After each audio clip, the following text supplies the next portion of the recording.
Hello students, welcome to quick revision marathon of P2 corporate and other laws. As I told you, this revision marathon is in three parts. Part 1, part 2, part 3. Part 1 is already available on our channel. Part 1 covers 5 topics. The average weightage of these 5 topics is 30 marks. Part 2 I will upload in 2 days. So currently I'm working on this part 2 marathon. So it will be available within 2 days. Now I'm uploading part 3 topics. So the topics covered in this marathon are LLP, FEMA, General Clauses Act, interpretation of statutes. And the minimum weightage of these chapters, if you look into LLP, minimum weightage 12 marks, FEMA 12 marks, General Clauses Act 8 marks, interpretation of statutes 8 marks. So average weightage of these 4 topics is 40 marks. And the duration of this video lecture, you can see it is 2 hours 10 minutes. And throughout this marathon quick revision of other laws, I considered, I prepared a summarized notes and I considered this document for marathon purpose. So I considered all the topics in ICAI study material with respect to these 4 chapters and I summarized them into tabular form. This is like a fast track notes. And this document I used throughout this part 3 marathon. So we are going to upload this PDF document on our website. You can download it and you can read it. But the point is, without listening to this lecture, without listening to this marathon lecture, if you go through this document, you will not get maximum benefit. You will not get, 100% benefit. You will get benefit only once you just listen to the lecture and go through the document. After completion of each and every chapter, go through our question bank. Try to solve all the practical questions. So that's it. You'll get confidence on the upcoming exams. You can perform better. Getting it, everyone? And I'm telling you, this is just a quick revision marathon.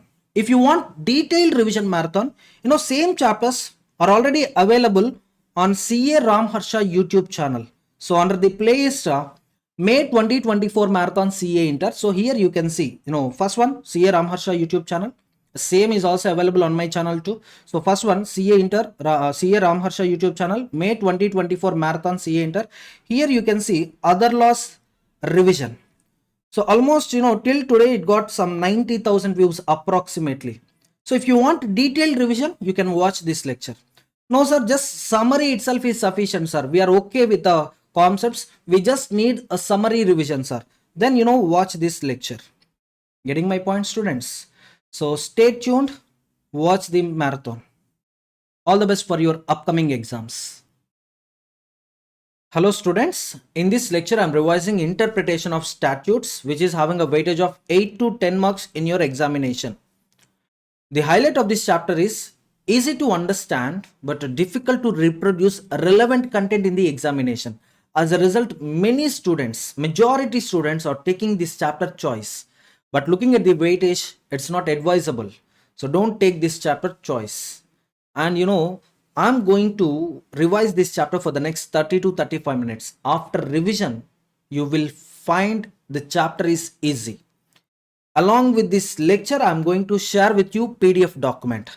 So just listen to the lecture and go through this PDF document. That's it. That's enough. Understand? See, in this chapter, we are having 5 topics. General topics like interpretation versus construction, interpretation of deeds. Next one, primary rules of interpretation, secondary rules of interpretation, internal aids to interpretation, external aids to interpretation. So definitely one question will come from rules of interpretation, another question will come from aids to interpretation, and last question, chance is there that question may come from general topics. I'm not ignoring any topic. I'm revising all the topics that are there in this chapter. Clear? So first one is definition of statute. The word statute and act of parliament both are synonymous. But in India, word statute is not popular. We are not using the word statute. We use word act, Companies Act, LLP Act, Indian Contract Act. Getting my point? Foreign Exchange Management Act, General Clauses Act. So in our India, act means act of parliament. And laws are of 2 types. Enacted law, unwritten law. Enacted law, that means a written law. Next one is unwritten law. A written law is a law that is codified in a single document. Whereas unwritten law, the law is not codified in a single document. In case of written law, A member of parliament or member of legislative assembly will introduce a proposal. We call it as a draft bill. Once that bill is approved by both the houses of parliament, then the bill is sent to president for his assent. Once president gives his assent to the bill, it becomes act and we follow act.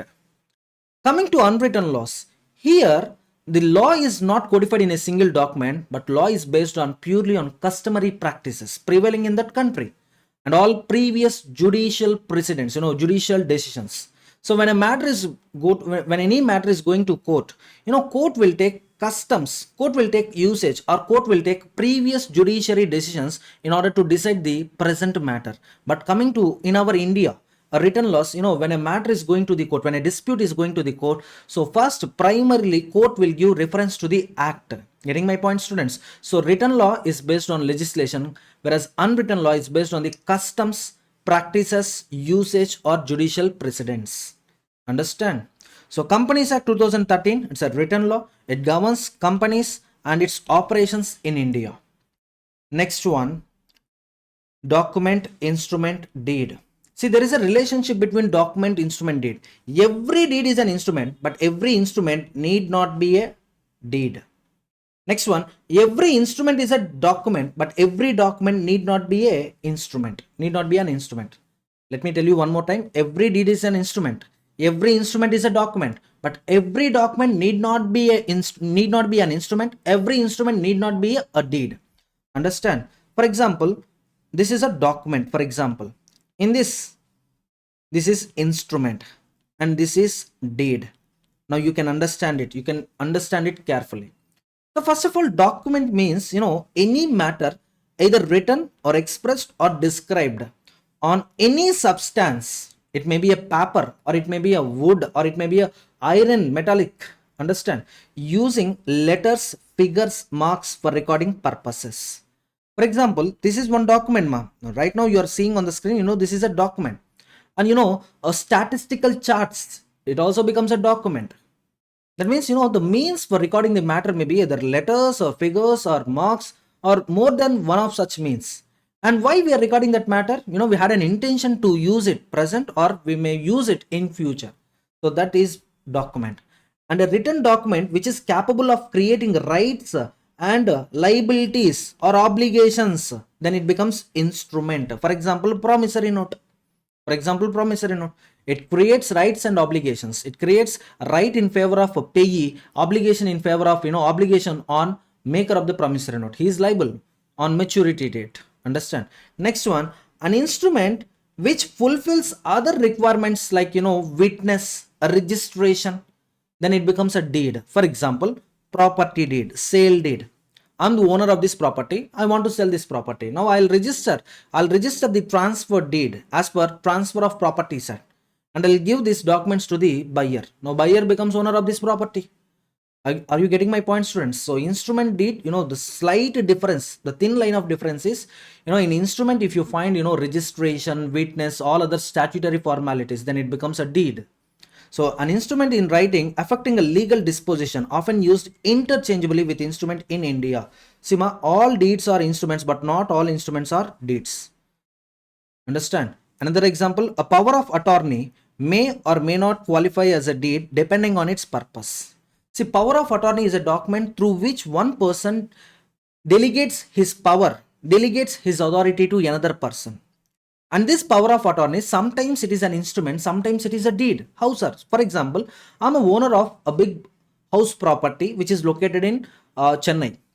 Right now, I'm not residing in Chennai, I'm residing in Bangalore. Now, I authorized one person to sell that building and to complete all the registration formalities. Now, a power of attorney document which is given in favor of an agent to sell the property, to clear all the formalities, it becomes a deed.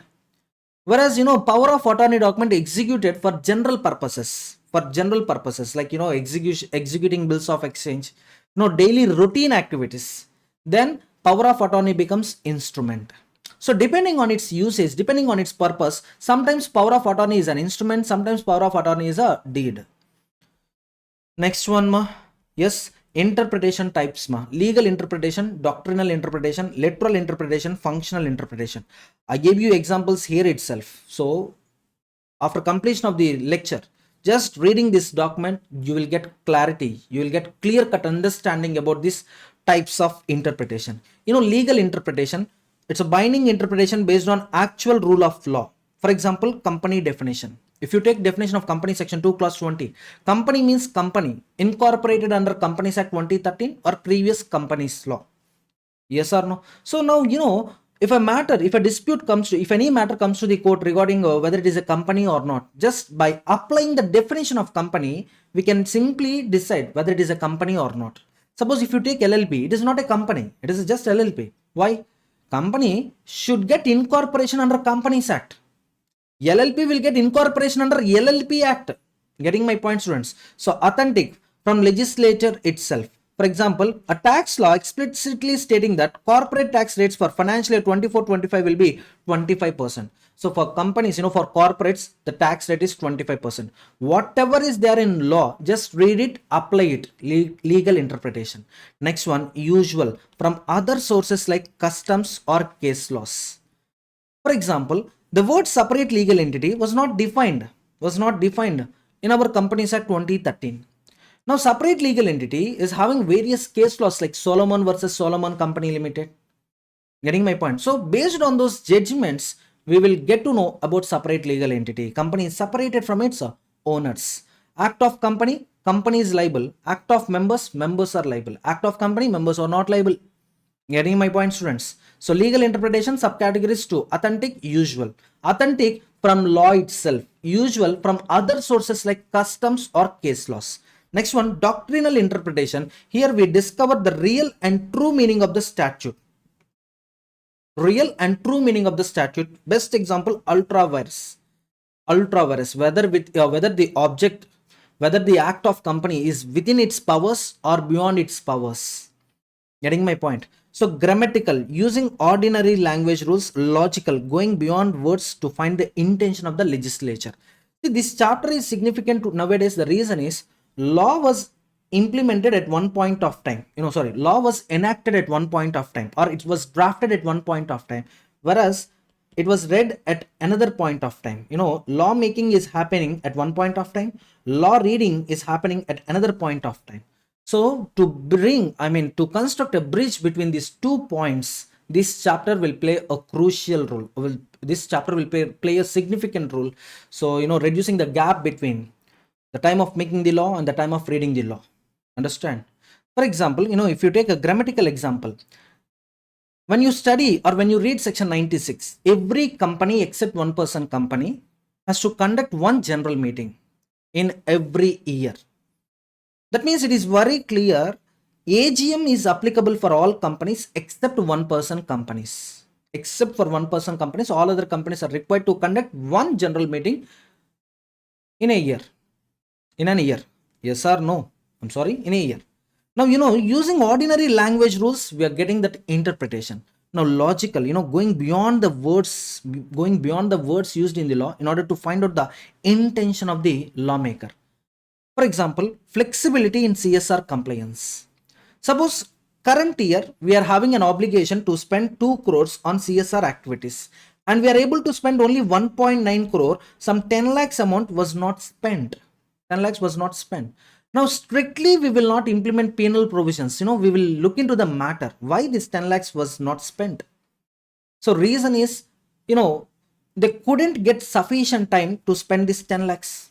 So, for a project which requires 2 crores, by the 31st March, they spend 1.9 crore. And if we provide some 5 days or 1 week time, they can easily spend remaining amount. So, here, we allow some flexibility. Ultimate objective, whether public is benefited with the objectives of, with the CSR activities of the company or not, we'll look into that matters. Understood? So simply 31st March use unspent some 10 lakhs amount. So straight away implementation of penal provisions will not happen. Literal interpretation, functional interpretation. Literal interpretation regards literal words as conclusive evidence of the law meaning. Example, AGM as strictly within the time frame specified in the Companies Act 2013. Every company has to conduct AGM within 6 months from the closure of financial year. Within 6 months from the closure of financial year.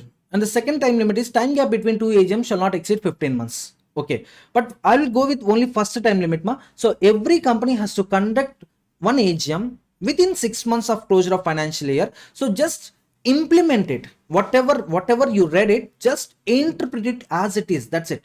Nothing to be added, nothing to be omitted. So within 6 months, conduct AGM. That's it. Functional interpretation goes beyond the letter of the law to find more satisfactory evidence of the legislature through content. For example, COVID pandemic came. COVID pandemic, social gatherings, meetings were completely prohibited. Now it is not possible to conduct AGM within 6 months, within 6 months of closure of financial year. Now what happened, that year, next 2 years, I think 3 years, total 3 years, MCA gave a clarification. The clarification is either you can conduct AGM physically or you can conduct general meetings over video teleconferencing also. And they extended general meeting deadlines. Yes, conduct general meeting by 31st December of the year. So every situation apply literal interpretation, but exceptional cases apply functional interpretation. Getting my point, students? See why we are having these many types of interpretation. One is, first you follow literal interpretation. If it is not giving desired results, then avoid applying literal interpretation, go with the other rules of interpretation. Getting my point, students? Next one, interpretation versus construction. See, interpretation, construction, both are synonymous to some extent, but both had different perspectives, different meanings after that point. See, for example, proxy, if you take section 3 or if you take section 105 proxy. Section 3, what section 3 is telling? A company may be formed for any lawful purpose. A company may be formed for lawful purpose. Here may, it's not mandatory, it's an optional. A lawful purpose. So that means, the readers may get second kind of interpretation like this. A company may be formed for also unlawful purpose. Getting my point? So if you apply interpretation, literal interpretation, it is not giving desired results. It is giving two meanings. One is desired meaning, other one is undesired meaning. So avoiding undesired meaning, getting desired meaning is all about construction. The process of determining the plain and intended meaning of the words in a statute. The process of drawing conclusions from a statute when the meaning of the words is ambiguous or unclear. Ambiguous, not clear, or unclear. So, we use construction in case of ambiguous words, unclear words. And we use interpretation if word is having only one meaning, and we can apply intended meaning. Getting my point, students? So approach literal meaning of the words used by the legislature, and construction goes beyond the literal words to understand the intent and applies it to the specific situations. Focus, under interpretation, main focus is letter, whereas under construction the main focus is spirit, intention of the lawmaker. Interpretation, just letters used in the law, whereas construction, intention of the lawmaker. Next, we had few examples, like interpretation. Director definition comes under interpretation, whereas shadow director comes under construction. Shadow director, he is not a director, but all other directors are listening to this fellow. Actually, I'm not the director, but one company is listening to me. Whatever I'm telling, do's and don'ts, that is following accordingly. I'm not a professional. I'm just providing advisors instructions based on which directors are following it carefully. Now I become a shadow director. So I'm also a promoter of the company. If you apply interpretation, I'm not a promoter, I'm not a director. But if you apply construction, I'm a promoter of the company, I'm a shadow director of the company. So accordingly, I will also get liabilities in case companies commit any mistakes, frauds, crimes. Next one, application. Interpretation, use the words used when word is in statute or clear, unambiguous. Whereas construction, word is not clear. And if you apply literal interpretation, the result may be undesired. Next one, judicial basis. Courts adhere to the plain meaning unless it leads to the absurdity, unless it leads to the illogical. If it is illogical, then courts will stop interpretation. Courts will go with the construction. So this can be tested for 4 marks, interpretation versus construction. If you take previous attempts, 2 times this question was repeated. So 4 marks topic. Next one, primary rules, secondary rules. Very, very, very, very simple to understand these rules. First, go with literal interpretation.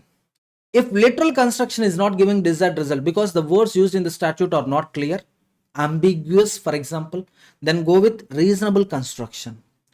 Sir, there are two provisions in the statute and these two provisions are conflicting provisions, sir. In that case, we should provide harmony to avoid that conflict and we apply harmonious construction rule. Suppose, sir, one statute it is having a loophole, sir. To cover the loophole, we got Amendment Act, sir. We got Amendment Act. Now, to understand that Amendment Act, we apply mischief rule. Understood? And one rule is a beneficial to underprivileged section of people, sir. Underprivileged group of people, sir. So then apply beneficial construction. Next one, sometimes or can be understood as end. End can be understood as or. May can be understood as shall. Shall can be understood as may. This kind of interpretation is exceptional construction. Next one, rule of ujusdem generis. In a combination, in a statement, combination of words there. First one, special words or specific words followed with general words. Then general words always derive color from specific words. That is rule of ujusdem generis. So each and every rule is having its own priorities. First apply literal interpretation. Not possible. If there is any ambiguity, go with reasonable construction. Conflicting provisions, apply harmonious construction. Covering the loopholes in the old law, covering the mischiefs in the old law. If we got a new law, to understand that new law, apply mischief rule. Next one, benefits of the underprivileged section of people, apply beneficial construction. Or shall be understood as end shall be understood as or. These cases apply rule of exceptional construction. And specific words plus general words always derive its meaning from specific words. There apply rule of ejusdem generis. Now tell me, is it easy to remember the rules? So many students had a confusion, which rule to be applied in the given situation. What rule, which rule, when we should apply when we should apply. So this problem you can avoid just after listening these 2 minutes points. After listening to this last 2 minutes points, so you felt easy in understanding the rules, when to apply those rules. Getting my point? See, when you are interpreting any statute, first you need to apply primary rules. If primary rules are not giving desired result, then apply secondary rules. So let's see rules one by one. Rule of literal interpretation. Interpreting statute based on their plain, natural, grammatical meaning without hypothetical constructions. Nothing to add, nothing to omit. Whatever is there in the statute, reading it, applying it. It is literal construction. Understood? So simply shareholder excludes debenture holders. Shareholder excludes all other stakeholders. Shareholder means one who holds share. That's it. Stakeholders is a broader term. Stakeholders, yes, definitely two or more persons are covered under stakeholders. Whereas shareholders, a member of the company holding any share of the company, he becomes a shareholder. Understand? Latin maxim, remember this maxim and write this maxim in the examination so that you will get good marks.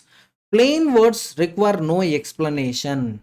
And interpret words as per the natural meaning unless ambiguity arises. And in case of ambiguity, suppose two types of interpretation possible: wider interpretation, narrow interpretation. Then don't apply narrow interpretation if it is defeating the legislation purpose. For that, we had one example, section 102, disclosing directors' interest in the proposed transactions. In the proposed resolutions, if directors or his relatives having any interest, they need to disclose that interest. Now here relatives means all the parties connected to the director, all the entities in which director is interested. Understood? So wider interpretation will satisfy the provisions, whereas narrow interpretation, it will defeat the legislation objective. Then don't apply narrow interpretation, apply wider interpretation. Everyone getting my point, students? Everyone. Next one, natural and grammatical meaning. Words should be understood in the ordinary sense unless leads to absurdity, inconsistency with statutes purpose. In Companies Act, we had a definition to the financial year. Now we need to apply financial year definition to the companies as per Companies Act only. Suppose company incorporated on or after 1st January, for them first financial year closure date is 31st March of following financial year. Now apply this definition for the first financial year of every company. That's it. Normally financial year means, it starts with 1st April, ends with 31st March. But for first financial year of the companies, for the companies with first financial year, for the companies and for first financial year, it need not be at 12 months. It may be for 15 months. Like if company is incorporated on 1st January 1st January 2025. Then financial year closure date is 31st March 2025. No, it's not 2025, it's 2026. Now here company is having a first financial year of how many months? 15 months. So apply those meanings which were given in the statute. Don't apply common meanings, don't apply general meanings. Technical words, for example, audit. So wherever in the Companies Act you see the word audit, it's a statutory audit. Of course, section 138 is dealt with internal audit. There alone audit means internal audit.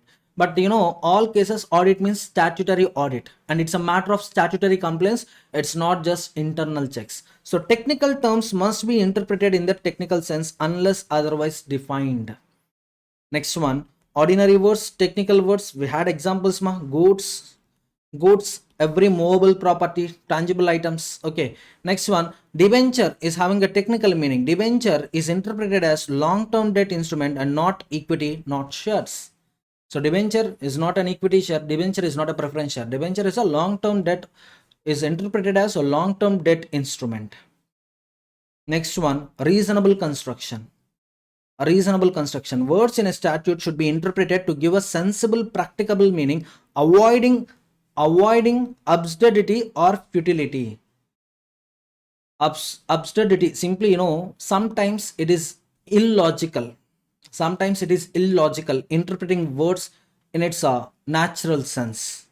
So if you apply grammatical meaning, it will give illogical results. In that case, don't apply literal interpretation, just apply reasonable construction.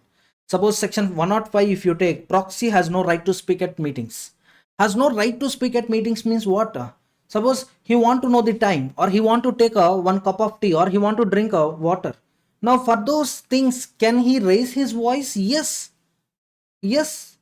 Then what is the meaning of has no right to speak? Has no right to speak means, in case of decision related matters, in case of resolution related matters, members can raise their objections, members can raise their doubts, but proxy has no right of asking such things. Getting my point? So now if you apply literal construction, it is giving two or more meanings. Few meanings are illogical. So don't apply literal construction, apply reasonable construction. Another meaning, section 3, a company may be formed for lawful purpose. Here may, you should understand, you should construe it as, you should construe it as a company may be formed for lawful purpose. That means a sole proprietor or a partnership or LLP may be formed for carrying business operations. So like that, you need to take interpretation. Company may be formed for lawful purpose. There, the word company is having options. The word company is having options, either company or partnership or LLP. So here you should not give options to the lawful purpose. Suppose a company may be formed for unlawful purpose also. That is wrong interpretation. So which rule is telling like that? Rule of reasonable construction. Understood? The law should be interpreted to fulfill its purpose rather than render it ineffective or meaningless. Primary principle, ordinary sense, statute should be understood grammatically in ordinary sense unless ambiguity, absurdity arises.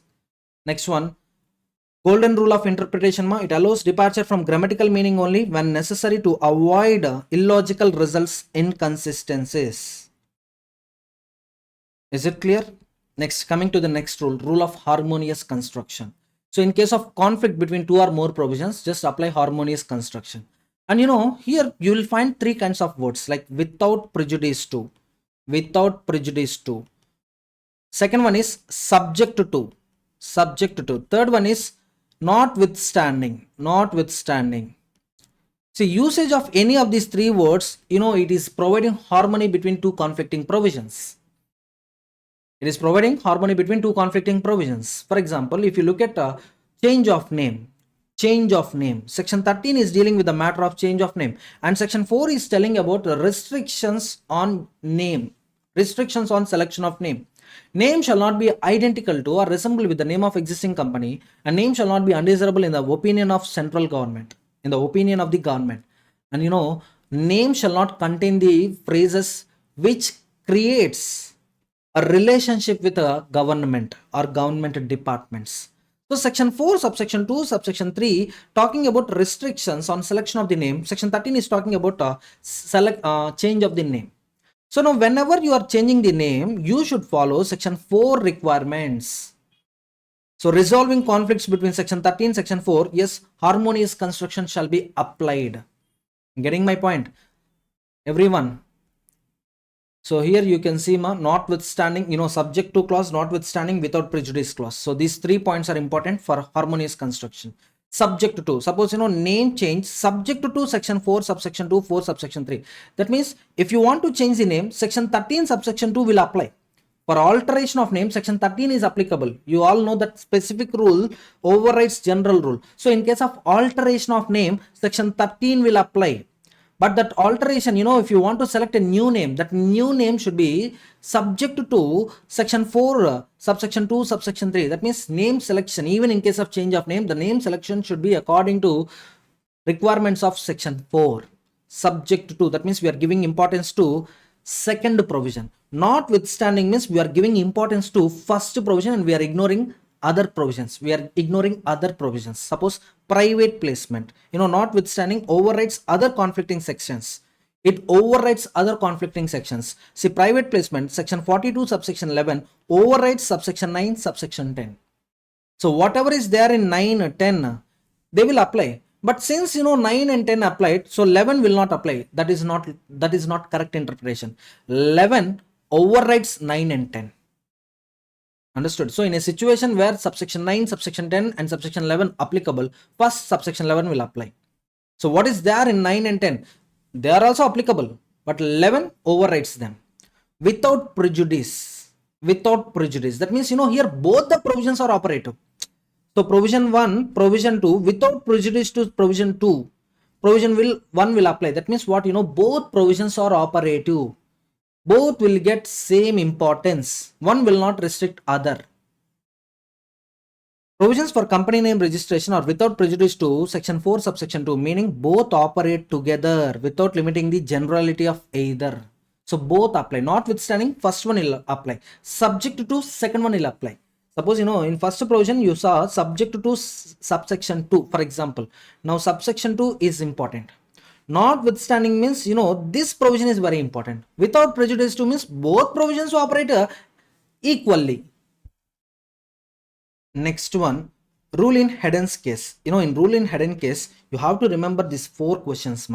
What was the law before the act? What was mischief or defect did the previous law have? And how the current law resolve that mischief, and what is the reason for the remedy?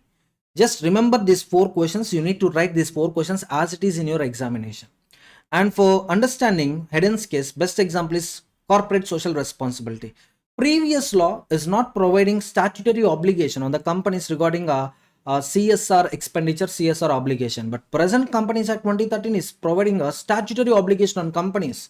It is fixing the criteria which companies are required to follow CSR. Section 135, which company should have CSR committee, and what is the definition of the net worth, what is the definition of the turnover, what is the definition of the net profit, and how much amount shall be spent on CSR activities. Everything was given precisely under section 135. So if ambiguity arises in interpreting CSR activities profits under section 135, courts would interpret the terms aligned with the purpose of promoting societal welfare, even if literal interpretation of the words might not support it fully. Next one, rule of beneficial construction. So here you'll find underprivileged or disadvantaged groups. So if a law is giving more benefits to these kind of groups, then apply that law in favor of underprivileged or disadvantaged groups.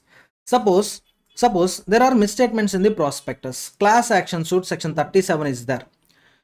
So any group of persons or a single person can file a complaint against company, can lodge a complaint against company for claiming remedies. Now there, even a single member whose loss is maybe 10,000 rupees or 20,000 rupees, if he got that loss because of misstatements in the prospectus, he can lodge a complaint. So you are just a single person and your loss is just 10,000 rupees. Like that, we will not avoid those complaints. We will register those complaints. So minorities will get more privileges. Everyone will get privileges, but including minorities, we provide same thing. Next one, exceptional construction. Exceptional construction, 2 things are important. Usage of and or, mandatory, directory, may, must, shall. So these 3 points are important. Sometimes, word and should be understood as or. Sometimes the word or should be understood as a end. For example, if you take section 35 civil liability, section 35 civil liability, company, its present directors, proposed directors, promoters, expert, and person authorized issue of such prospectus will get punishment under section 35. Suppose expert is innocent. Expert is very innocent. He is unaware of the misstatements in the prospectus. He is okay with his report, and his report is not containing misstatements. He is unaware of the misstatements. He is innocent person, and he already gave withdrawal notice. He already filed withdrawal notice with ROC. Please exclude my name like that. Expert already gave a public notice. He filed an application with ROC for withdrawal of his consent.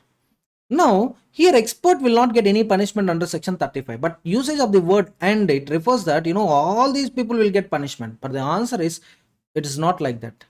It's not like that. Suppose any innocent person, suppose any director, for example, any person authorized issue of prospectus, he believed expert statement and he gave consent to the prospectus. Later, that statement became, that expert report turned to be fraudulent report.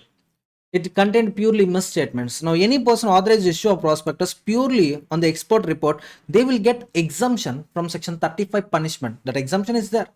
Now, usage of word and, do you think all will get punishment or only defaulting persons will get punishment? Defaulting persons. So, their word and shall be construed as or. And sometimes word or should be construed as end.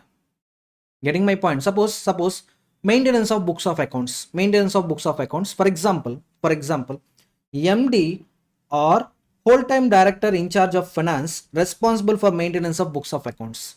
And both parties are defaulted. Both parties defaulted in complying section 128. Now, who will get punishment? Both parties will get punishment. They can't argue. MD or whole-time director, so you take punishment, or I will take punishment. It will not get like that. Here or shall be construed as end. So depending on the context, sometimes end becomes or becomes end. Next one, mandatory directory. For example, may, optional, must, shall, direct, mandatory. But if you take another example, that is, government audit, C&AG. Within 60 days, C&AG shall supplement the audit. There, within 60 days, C&AG is having a right to conduct supplementary audit. There, the word shall should be construed as may.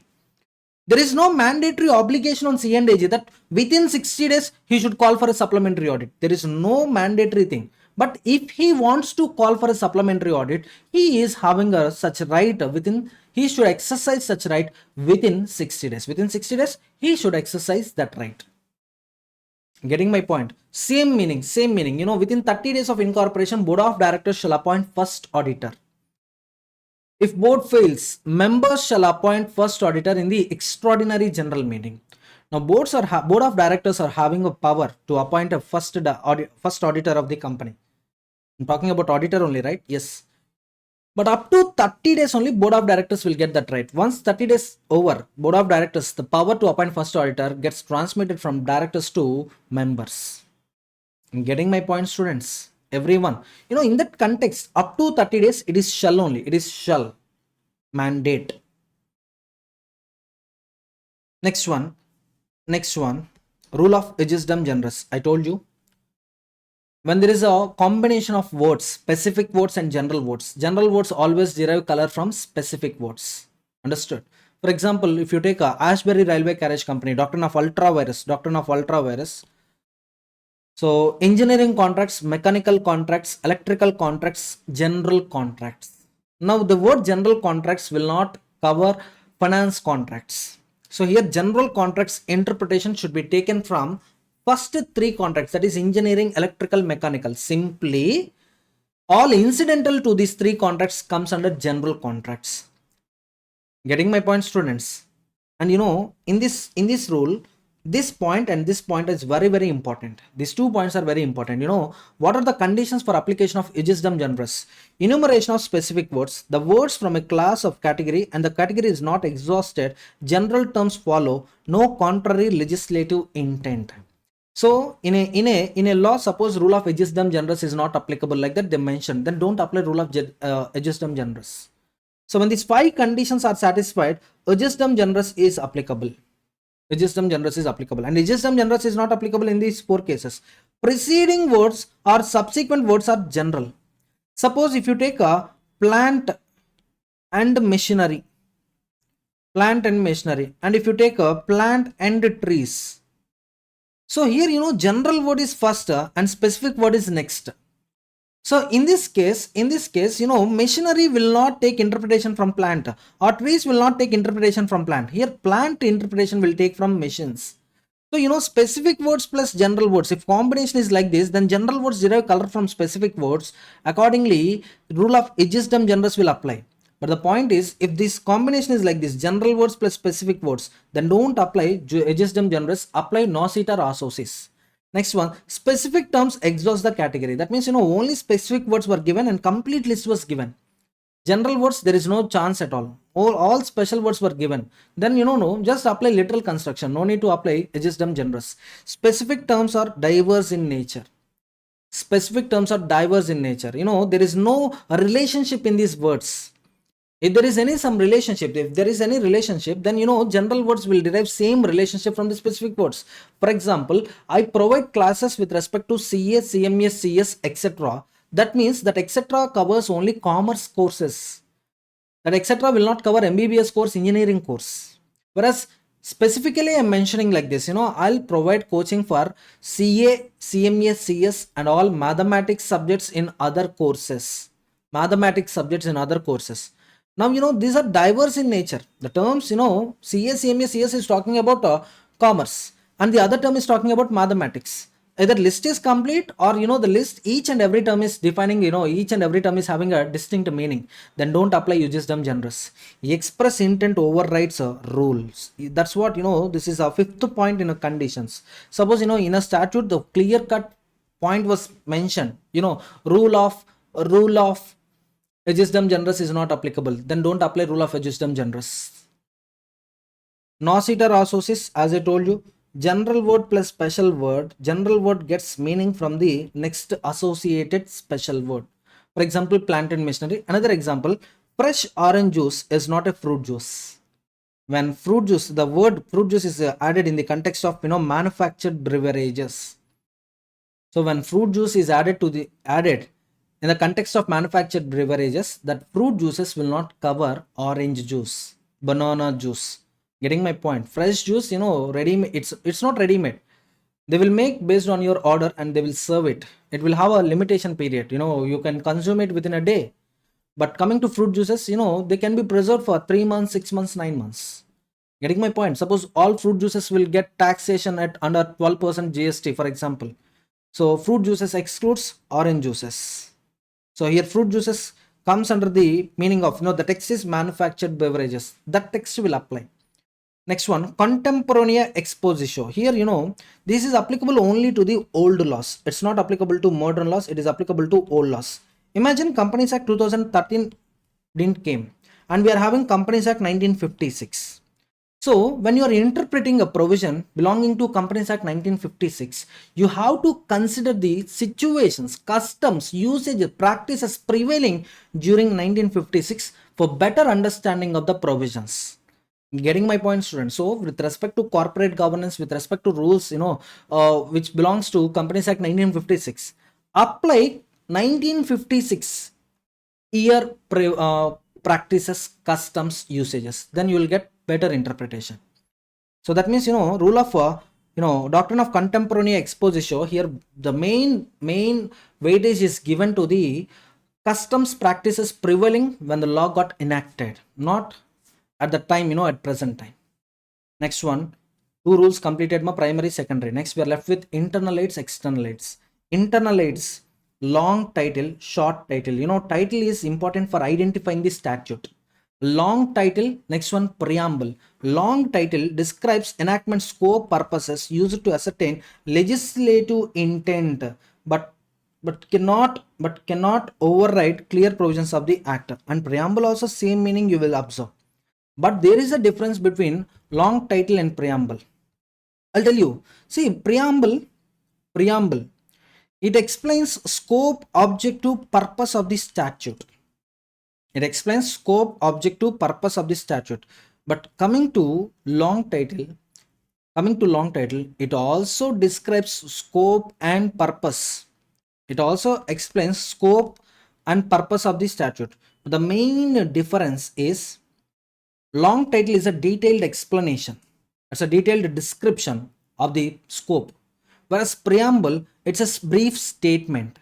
Detailed explanation you'll find in long title. Brief statement explaining the reasons of this statute, explaining the reasons for enacting these laws, you'll find under preamble. But nowadays, to avoid confusion, I'm telling you, nowadays we are not having both the things, long title, preamble.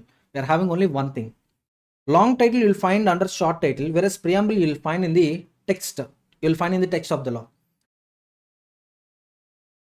See, to avoid confusion, I'm telling you one more time. Both had similar meanings. Whereas long title, it's a detailed explanation about the purpose of the law.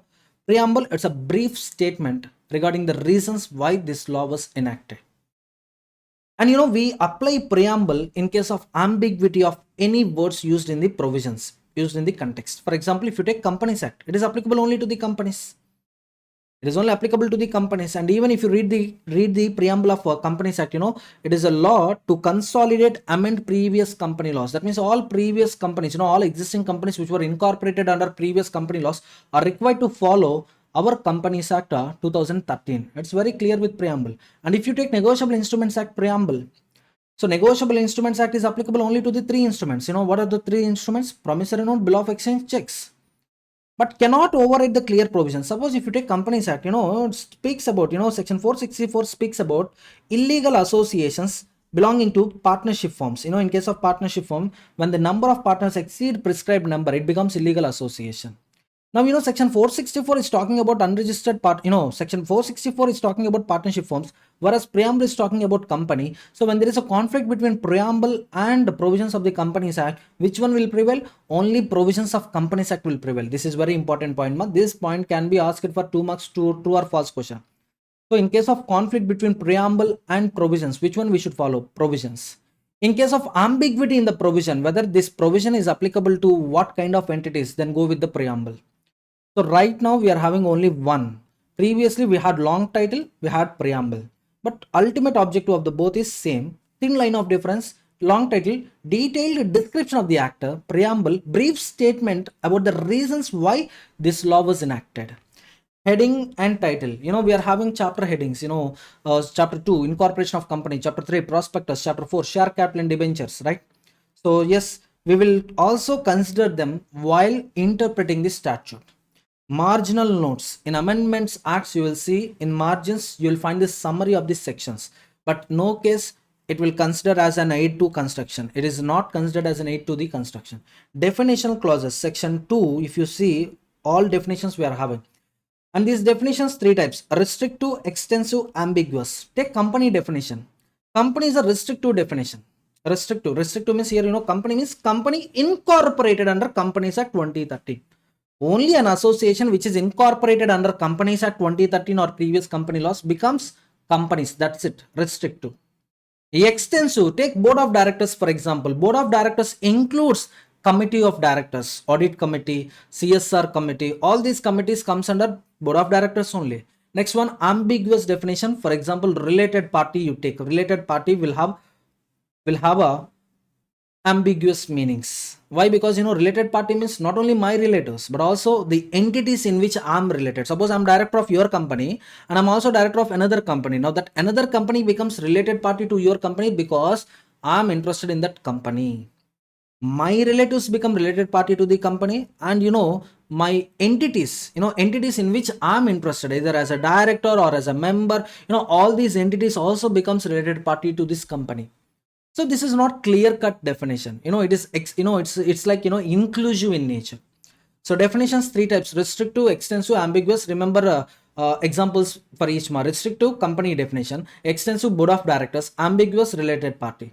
Illustrations you will find within the statute. Proviso.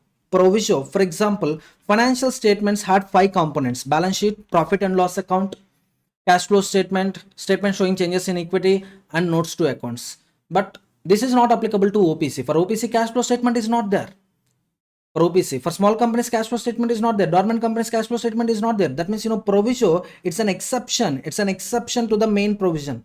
Explanation, suppose you take associate company, for example, associate company, any company having significant influence in one company, then it becomes associate company. So significant influence means what? It was given under explanation. So for understanding significant influence, go with explanation. Schedules, part of the law, part of the act. Read statute as a whole. Read statute as a whole.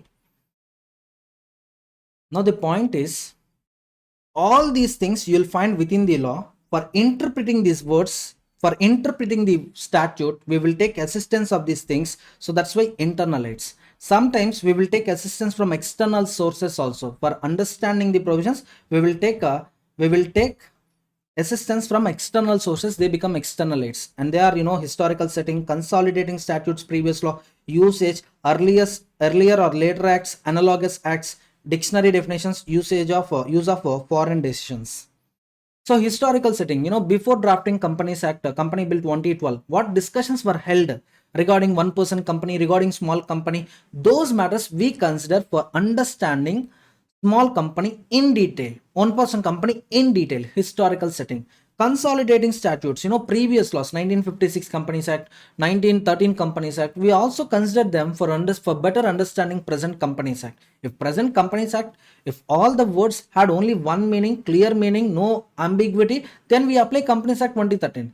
If our Companies Act 2013 is not providing solution with respect to any matter, then we go with previous laws. Next one, uses, simply practices. Earlier acts, later acts, Companies Act, earlier acts, old acts. Analogous acts, suppose, listed company issue of securities, this matter is dealt by SEBI. Now with respect to listed companies and issue of securities, we follow SEBI. Unlisted company issue of securities, we follow Companies Act. That means we read both these statutes and we apply the meaning accordingly. Dictionary definitions, if section 2 is not containing any definition. So if section 2 is not defining the word, if section 2 is not defining the word which was used in the statute, go with General Clauses Act. General Clauses Act is also not defining the word, then go with the dictionary definitions, external source. Use of foreign decisions like, Turken rules in indoor management, Royal British Bank versus Turken. Next one, Ashbury Railway Carriage Company versus Ritchie. So all these are foreign decisions. For better understanding of the words used in the statute, you can also take reference of foreign decisions. And last one is interpretation, construction of deeds, documents. So here, you should read document as a whole. This point is important. To resolve conflict between clauses, yes, we need to harmonize the conflicting clauses, and we should read document as a whole for ensuring harmony among them.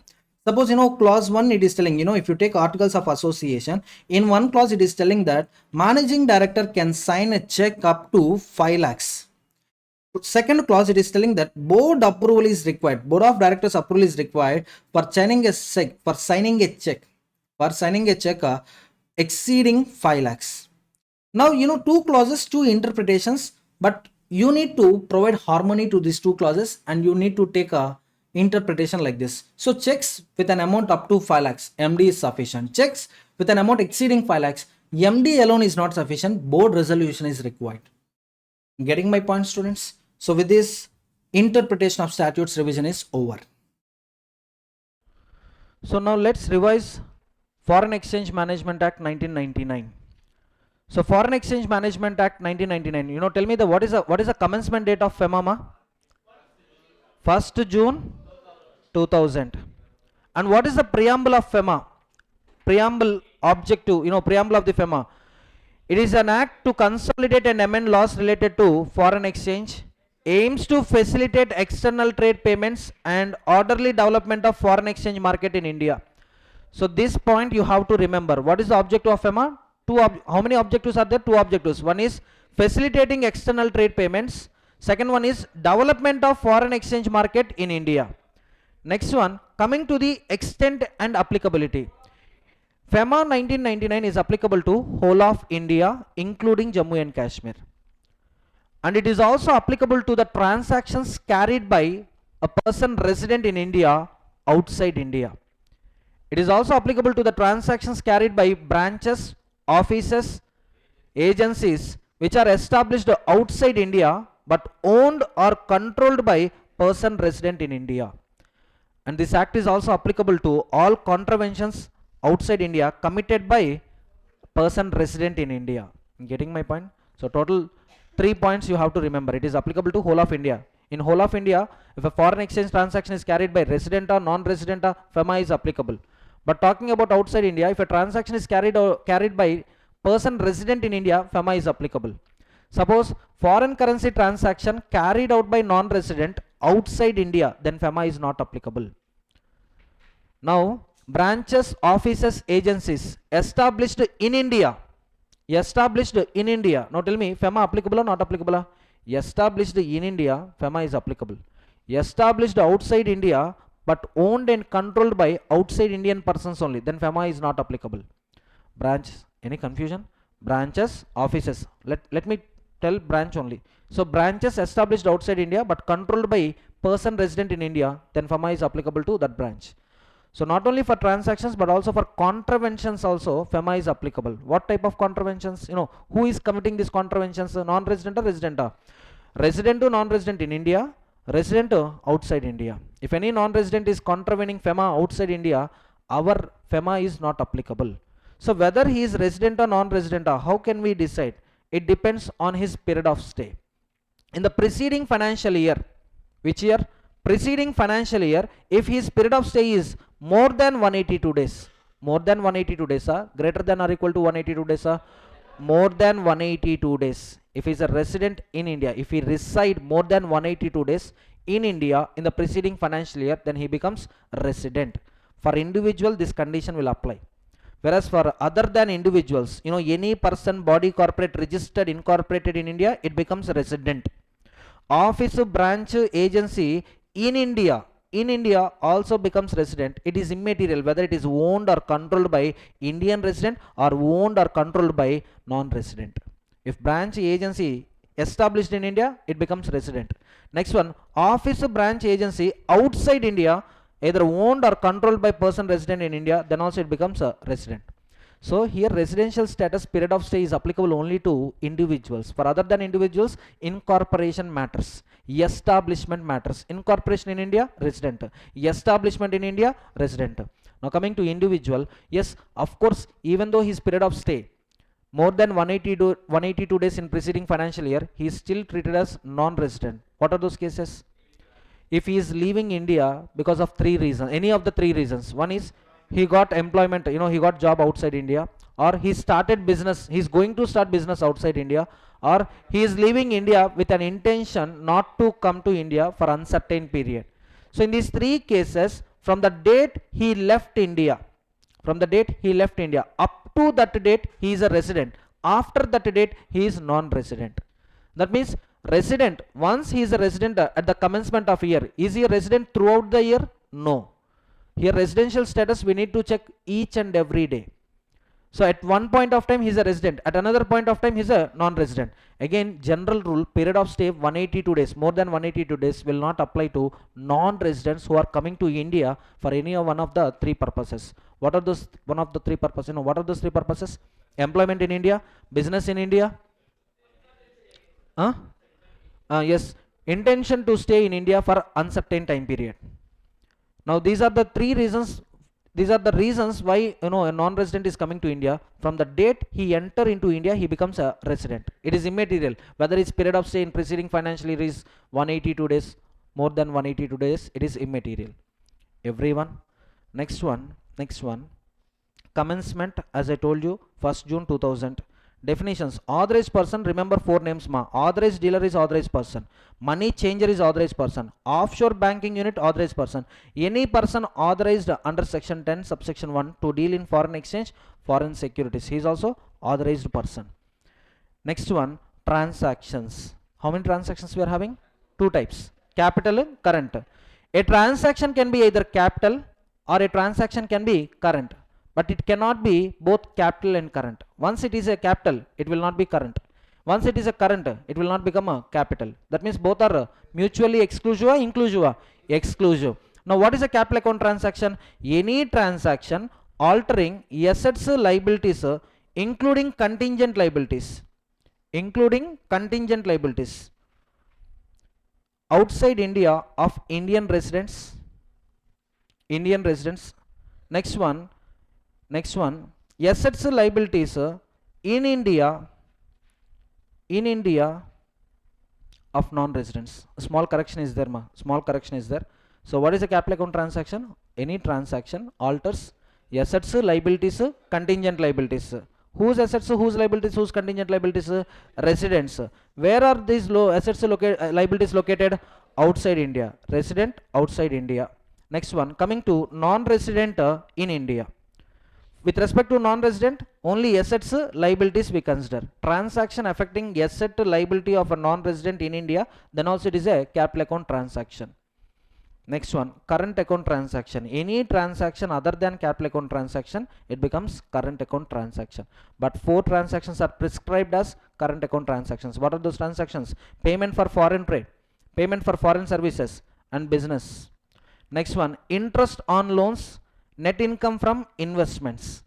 These are also current account transactions. Living expenses, expenses for foreign travel, education, medical care is also a current account transaction. Next one, foreign currency. It is a currency other than Indian currency. Next one, foreign exchange. So foreign exchange means foreign currency. First thing you need to remember, foreign exchange means foreign currency. Includes 3 items. First one, deposits, credits, balance payable in foreign currency. Next one, instruments means DD, LC, bill of exchange, traveler check. Instruments payable in foreign currency but drawn in Indian currency. Instruments payable in Indian currency but drawn outside India. So these 3 things will become a foreign exchange. These 3 things comes under foreign exchange. What are those 3 things? Deposits, credits, balance payable. Expressed, payable in foreign currency. If they are payable in Indian currency, then it is not foreign exchange. Payable in foreign currency. Next one, instruments drawn in Indian currency, drawn outside India. Payable in Indian currency, drawn outside India. Payable in foreign currency but drawn in Indian currency. Then also it becomes a foreign exchange. Next one, foreign security. Foreign security means any security denominated or expressed in foreign currency, but also includes any security which is expressed in dollars but repayment is in rupees. Shares, stock, bonds, debentures denominated in foreign currency, including those redeemable in Indian currency. So for us, face value important or redemption value important? If face value is foreign currency, automatically it becomes a foreign security. Even if redemption value may be foreign currency, redemption may be Indian currency, but still this becomes a foreign security. Suppose reverse security face value is in Indian currency, whereas redemption value is in dollars. Indian security or foreign security?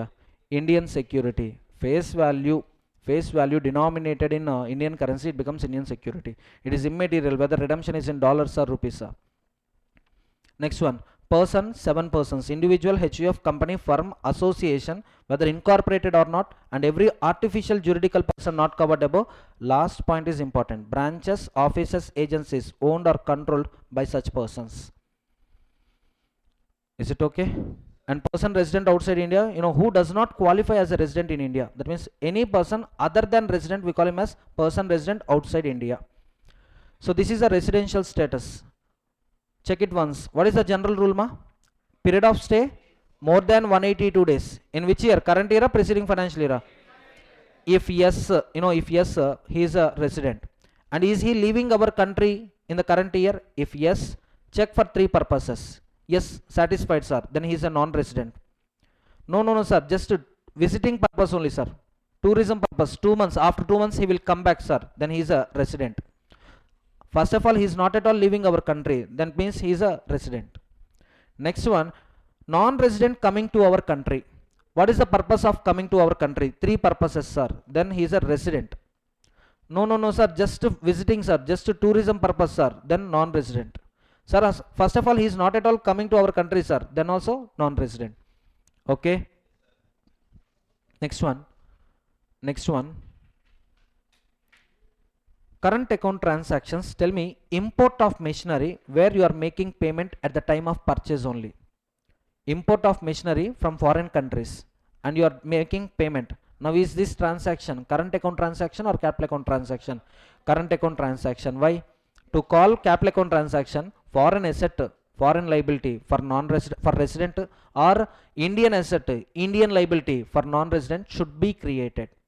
But in this case, no foreign asset, no foreign liability is getting created, or no Indian asset, no Indian liability is getting created for non-resident. Therefore, this is a current account transaction. Next one, import of machinery on credit basis, where that credit period is just 3 months only. Short-term banking facilities or short-term overdraft facilities, it comes under current account transaction. Suppose, for this you took term loan of 10 years, then it becomes capital account transaction, because for Indian resident, a foreign liability was created, and for foreign banks, Indian asset was created, so definitely it becomes a capital account transaction. Next, gift to NRI. Gift to NRI, is it a capital account transaction or current account transaction? It depends on movement of money. Suppose I am giving gift in India, I am giving rupees, in rupees gift to a person who is a non-resident, then it becomes capital account transaction. Why? Asset was created for non-resident in India. Asset was created for non-resident in India, then it becomes capital account transaction. Suppose I am having balance, suppose he is giving me gift in dollars. Of course, I cannot hold dollars as per section 4. I need to convert them into rupees. Now foreign asset is not created, foreign liability is not created, Indian asset is not created, Indian liability is not created. Then also it becomes a current account transaction only. See, just look at the distinction, ma. Can be tested for 2 marks. Gift from resident to non-resident. Resident to non-resident means outgoing or incoming? Ma, resident to non-resident means incoming or outgoing? Outgoing. Creates an asset in India for non-resident becomes capital account transaction. I am owner of this building. Suppose our Sanjeev, non-resident, I gave this property as a gift to Sanjeev. Now for Sanjeev, a non-resident, Indian asset was created. Yes or no? Yes or no? Capital account transaction. Ma, any confusion? Next one, gift from non-resident to resident. Incoming or outgoing? Non-resident to resident. Incoming or outgoing? Incoming. If funds are remitted to India, no restrictions. I cannot hold dollars. Definitely I should convert dollars into rupees. If I'm converting it into rupees, for me no foreign asset, no foreign liability. For my friend or for my brother, no Indian asset, no Indian liability. That means this gift becomes current account transaction. Next one, gift from non-resident to resident outside India. Same logic will apply. PRI cannot keep the funds abroad, must bring them back to India as per FEMA rules. Here also it becomes current account. That means gift when it becomes capital account, gift when it becomes capital, I am creating an asset in India for non-resident, and if it is gifted, then it becomes capital account transaction. Next one, schedule 1, prohibited transactions under FEMA. Current account, prohibited transactions. What are those transactions, ma? Lottery winnings, racing, riding, etc. Next one, purchase of lottery tickets, payment of commission. All commissions prohibited, only commissions with respect to investments in JVs, wholly owned subsidiaries abroad of Indian companies prohibited. Investments, I'm making this export sale. Why? I get dollars in order to finance my fully wholly owned subsidiary or joint ventures which are located outside India. Then commission on those exports is prohibited. Next one, dividend balancing is applicable, then remittances of dividend by Indian companies is also prohibited. Dividend balancing, I told you, foreign company came to India, set up one plant in India, and that plant produced some 50,000 goods. Out of 50,000 goods, 20,000 were sold in India, they got Indian rupees. 30,000 units were sold outside India, they got a foreign currency. Now with respect to 30,000 units, whatever profit is there, that profit is available in foreign currency, that can be withdrawn in the form of dividends. But the profits which they got from India, from sales, from domestic sales in India, that profit they can withdraw, but they cannot withdraw in dollars. In rupees they can withdraw, that rupees they can purchase any property in India. That's not a problem at all. But they cannot convert dollars, they cannot withdraw dollars. Next one, payment of commission on exports under rupee state credit route. Rupee state credit route. Any export is happening under this route, India will get rupees only in return. India will not get a foreign currency. So exports, in case of exports connected to this route, on this commissions allowed or prohibited? Prohibited. But with respect to tea and tobacco, permitted. That permission is also up to 10% of invoice value. 10% of invoice value can be paid as can be paid as commission on exports. And for the 10% of commission, foreign exchange withdrawings allowed. Next one, payment related to callback services strictly prohibited. Remittance of interest income on funds held in non-resident special purpose scheme accounts. Non-resident special purpose scheme account, here balance you can withdraw, but any interest is there in this balance, that interest amount you can't withdraw in foreign currency. Are you getting my point? So when I visited India, I deposited 8 crores rupees, in terms of dollars, it is maybe some 1 million USD I deposited. So what is the balance? 8 crores. At the end of the year, they added 80,000 interest. Now when I am leaving India, I can take 8 crore rupees, I can convert it into dollars, but I cannot convert 80,000, which is an interest accumulated on this balance. Interest for withdrawing interest in dollars is prohibited, whereas your principal amount you can withdraw, dollars are permitted. Next one, Schedule 2. Tell me, all these are illegal transactions or legal transactions? Are legal, but for carrying these transactions, withdrawal of dollar is prohibited. Next one, Schedule 2 summary. Schedule 2, what is Schedule 2? Transactions require prior approval of Government of India. So what are those transactions? Cultural tours, permission to be taken from Department of Education and Culture. Advertisement, not all advertisements are restricted, only advertisement in print media outside India by a state government PSU and amount exceeding 10,000 and the purpose of advertisement is other than tourism, foreign investments, international bidding, then only permission to be taken. Suppose if it is not print media, no need of permission. Suppose advertisement in print media by others not SG, not PSU, then also permission not required. Suppose advertisement by SG, PSU, amount is $9,000, then also permission not required. Remittances of freight of vessels chartered by PSUs, yes, for freight remittances also permission to be taken, permission from Ministry of Surface Transport. Next one, payment for import via ocean transport by government departments PSU on CIF basis. So here who is the payer? Government departments or PSUs. So for making these payments against imports, above point is freight amount. Here import invoice amount. This is about invoice amount, this is about freight amount. Generally why we incur freight? For transportation we incur freight, and for purchase we incur invoice amount. For purchase of the things we need to pay invoice amount. So both the amounts require permissions, and the permission is required from Surface Transport Ministry Chartering Wing. Next one, multimodal transport operators remitting to agents abroad any commission, for them also, yes, you need to obtain registration certificate from the Director General of Shipping. Next one, hiring charges for transponders. You all know broadcasting rights. So by TV channels, payers, who are the payers? TV channels, internet service providers. Example, TV channels means Star Plus, and internet service providers means like Netflix, YouTube. Suppose they also purchased these rights. And imagine if these are residents. I'm talking about, Netflix is a non-resident. Okay, in India, similar to Netflix, we are having something, and that entity is paying money for getting these rights, hiring charges for transponders.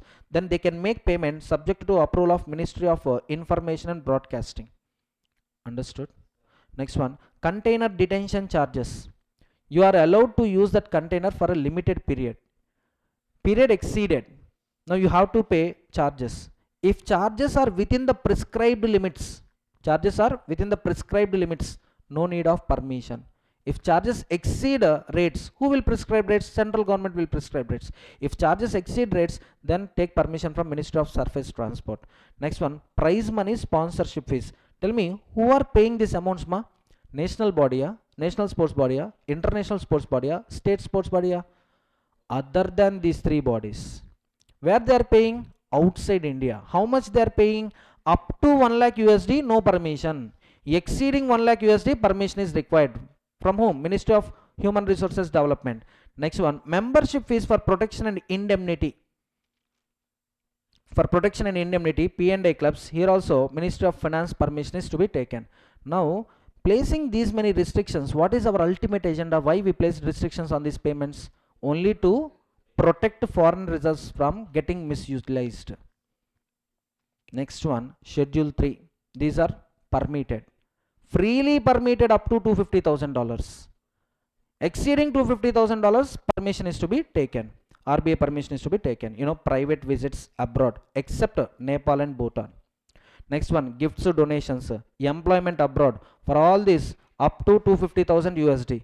Immigration also 250,000 USD. But the point is, if the destination country, if it is giving a certificate, sir, for reallocation from India to this country, 5 million USD is required. Like that, if they give immigration certificate, then even without RBI approval, up to 5,000 USD they can withdraw. Getting my point? Next one, maintenance of relatives, yes. Business travel, yes. How much is the limit? LRS limit. What is LRS limit? 250,000. Medical treatment abroad, for this also 250,000. But if medical institute is giving a quotation exceeding 250,000 USD, then also you can withdraw exceeding 250,000 USD.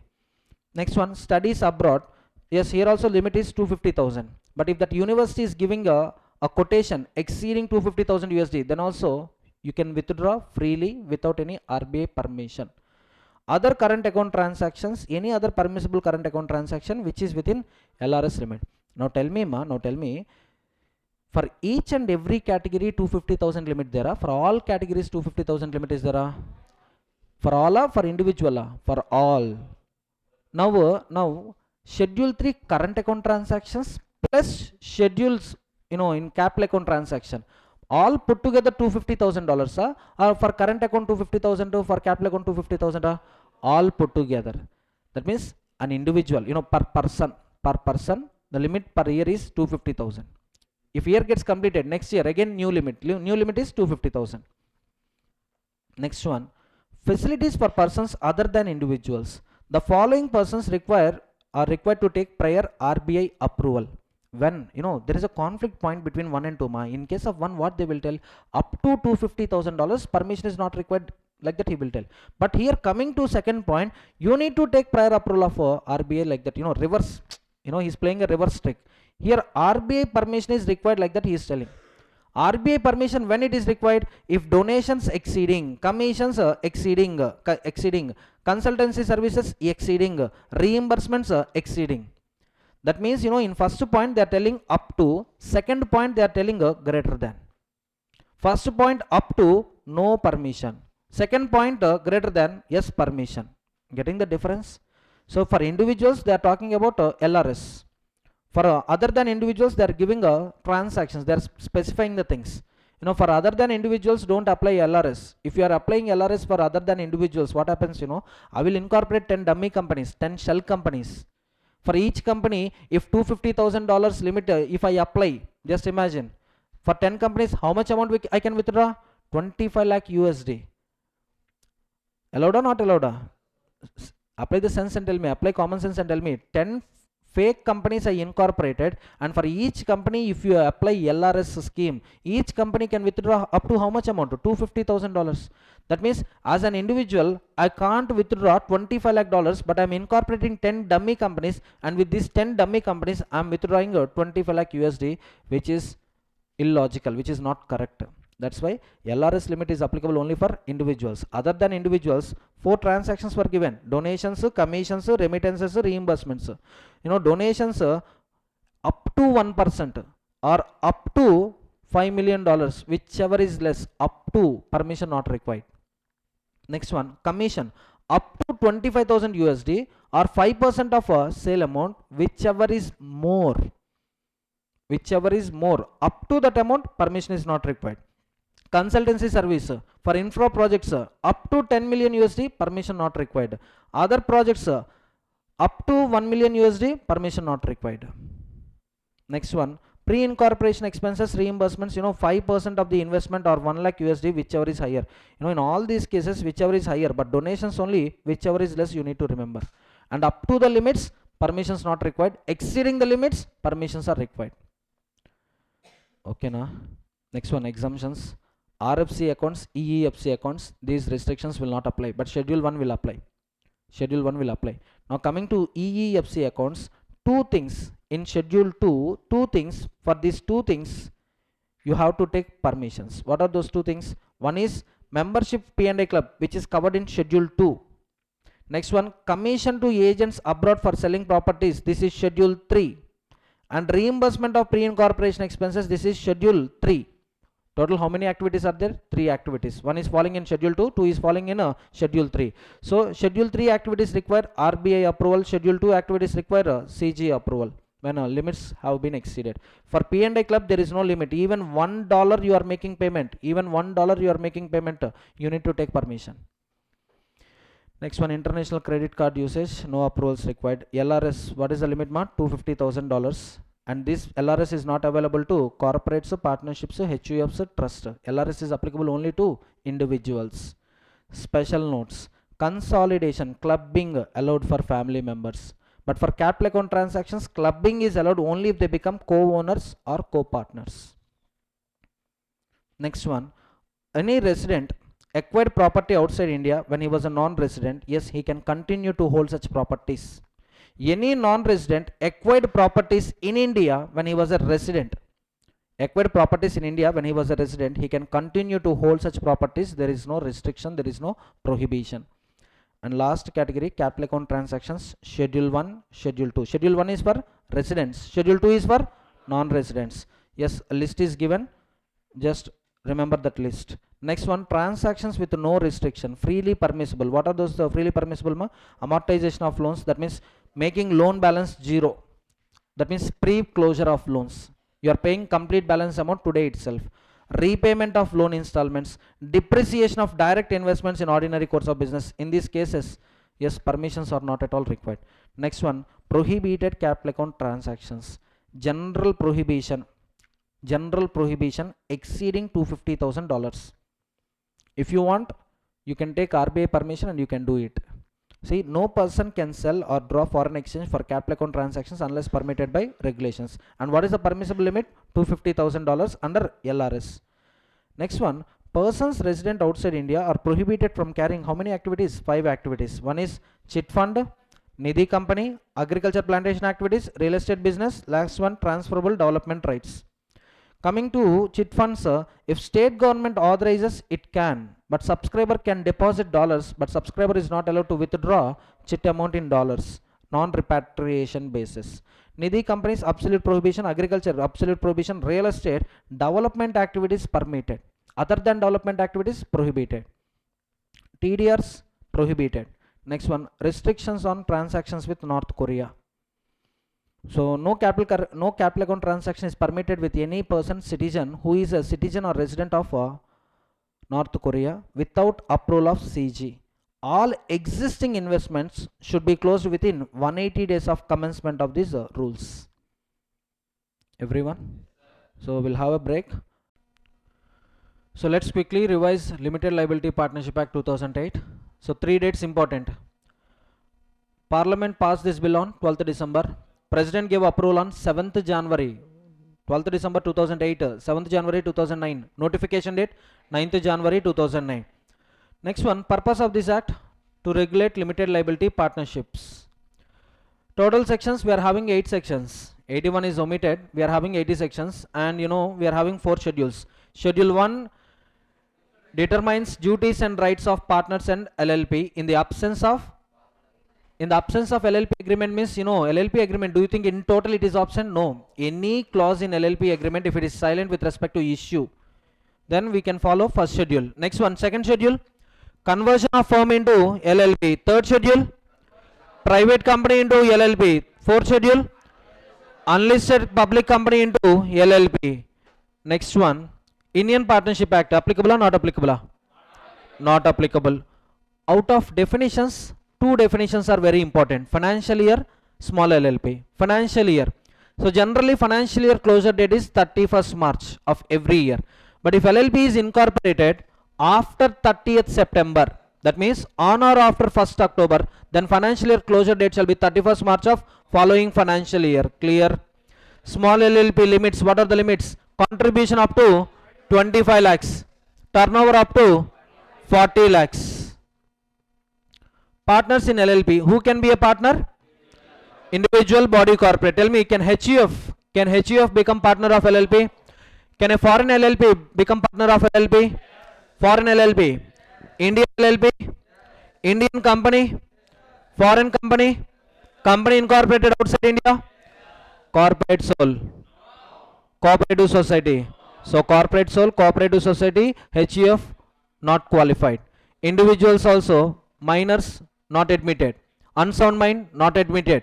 Adjudicated insolvent not admitted. Undischarged insolvent not admitted. Okay. Next, minimum number of partners. Tell me, at any point of time, how many partners LLP should have? Minimum 2 partners. Minimum 2 partners. In case number of partners fall below 2, how many months time period is there to increase the number? 6 months. If business operations, if LLP continue business operations for more than 6 months with a reduced number of partners, then sole partner is liable for all the debts contracts entered into by LLP after expiry of 6 months. Any limit on liability? Unlimited liability.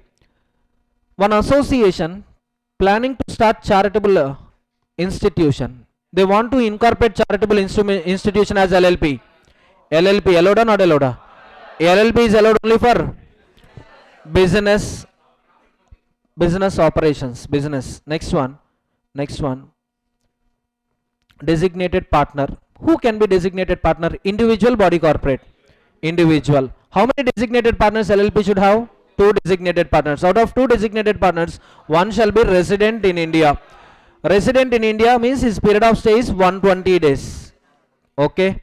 So minimum number 2 designated partners. Residential requirement only 1 designated partner. Corporate partners. In case of LLP with 100% body corporates, then 2 body corporates shall nominate their nominees, and nominees can take the position of designated partner. Correct. Next one, designation at incorporation. Yes. So how designated partners are appointed, ma? Through LLP agreement. Next, at the time of incorporation, in incorporation document, if we are having details of designated partner, then those partners will become designated partners. So to name designated partners, we are having 2 ways. One is naming them in a incorporation document. Other one is naming as per LLP agreement. Next one, before naming any partner as designated partner, it is important to get written consent requirement. Next, communicate matter with ROC within 30 days of appointment. Communicate matter with ROC. And what is the eligibility criteria? First of all, he should become partner of LLP. Next, if he is a resident in India, or even if he is not a resident, he can become designated partner. But the only condition is, one designated partner should be resident in India. Next one, he should have a DPIN. So tell me, without DPIN, can we appoint a designated partner? If we appoint, it's a violation of LLP Act 2008. Okay. Next one, liabilities of designated partner. In case of defaults by LLP, who gets punishment? LLP and a designated partner. So responsibilities, they are responsible for ensuring compliance with all provisions of LLP Act, including filing documents, returns, reports as specified by the Act or LLP agreement, and they are liable for penalties imposed on LLP for contraventions. Next one, changes in designated partner. So any vacancy in case of designated partner, that vacancy shall be filled within 30 days, and communicate the same with ROC within 30 days of appointment of designated partner. Punishment for contravention, yes, violation of section 7 subsection 1, section 7 subsection 4, section 7 subsection 5, or section 9. Already told you the summary of these sections, right? So one is no designated partner, one is a vacancy in designated partner, other one is changes of designated partner. Next one, incorporation of LLP. For incorporation of LLP, we use document called FILIP, incorporation document, section 11. Along with incorporation document, attachments, one is statement of compliance, declaration of compliance. Who signed declaration of compliance? Practicing professional as well as partners involved in the formation of LLP. Any false declaration, punishment, imprisonment up to 2 years, fine 10,000 to 5 lakhs. Imprisonment and fine or fine and fine.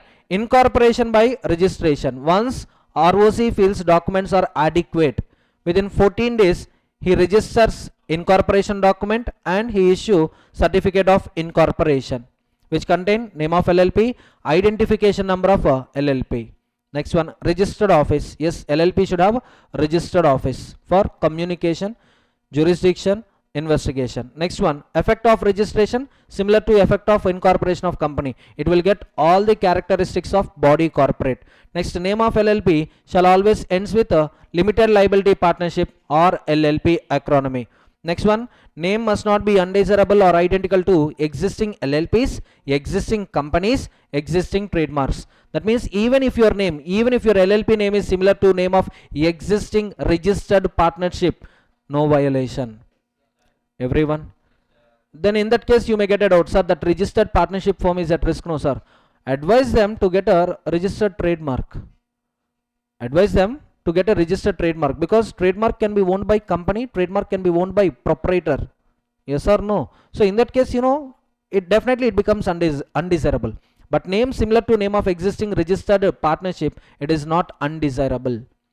When it becomes undesirable, if it is identical to or resembles with name of existing trademark, LLP company, and undesirable in the opinion of CZ. Next one, reservation of name. Tell me, how long name shall be reserved? 3 months from the intimation by registrar. Today if ROC is giving intimation to you, yes, your name is reserved, 3 months it will be reserved. Within 3 months you need to file incorporation document, you need to execute a LLP agreement also. Next one, rectification of name. Tell me, rectification of name comes in because of 3 situations. One is application by company, application by existing trademark, registered holder. Yes or no? Application by existing company, LLP, registered trademark, proprietor. If these people file an application with CG, if it is satisfied, CG will give order to rectify the name. Tell me, what is the time limit we are having to rectify the name? 3 months. Yes or no? Within 15 days. Within 15 days of change of name, intimate the same with the registrar. Registrar issues certificate of incorporation. Now make an amendment to LLP agreement, because LLP deed, the first clause is name clause only. Next one. Eligibility to be partners. See, how can we become partners of LLP? In how many ways? 2 ways.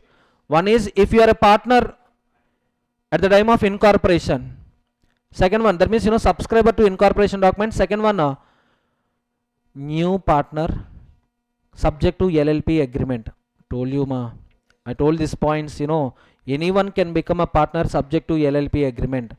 And a person who subscribed the incorporation document, he is also a partner. Relationship of partners. So tell me, guidelines, who will give, which document will give guidelines for relationship of partners? LLP agreement. If LLP agreement is silent with respect to any aspect, first schedule. Next one, cessation of partnership interest. How many ways partnership interest can be terminated? 3 ways. Resignation by express notice, death or dissolution, disqualification, attracting disqualifications. Now in these 3 cases, first case, it is compulsory to give notice. How many days notice shall be given? In advance, how many days? 30 days. 30 days. Why this 30 days? For making settlements. Okay. Once LLP receive letter from former partner, it is the duty of LLP to communicate same with ROC. Until and unless intimation given to the outsiders, intimation given to the ROC, this former partner is treated as normal partner. Understood? Accordingly, he is liable for the acts subsequent to resignation. Next one, registration of changes in partners. Yes, within 30 days of change of name. No. Within 15 days. Within 15 days of change of name, change of address particulars, it is the duty of partner to communicate with LLP. LLP has to communicate with registrar within 30 days of receipt of information from partner. And same 30 days concept is for filing a resignation by partner also. If any partner is getting resigned, if any partner is getting retired, that information, upon receipt of that information by LLP has to communicate with ROC within same time limit, 30 days. Next one, partners are as agents. That means act of partner, tell me, all other partners liable, LLP liable. Come on, tell me, act of partner in LLP, All other partners liable, LLP liable. And LLP is not liable for the act of partner if two conditions are satisfied. What are those two conditions? Not within the authority, and third party is having knowledge of partner's authority. That means partner is without authority, he is entering into the contract. If two conditions are satisfied, now act of partner, LLP is not liable, partner is personally liable.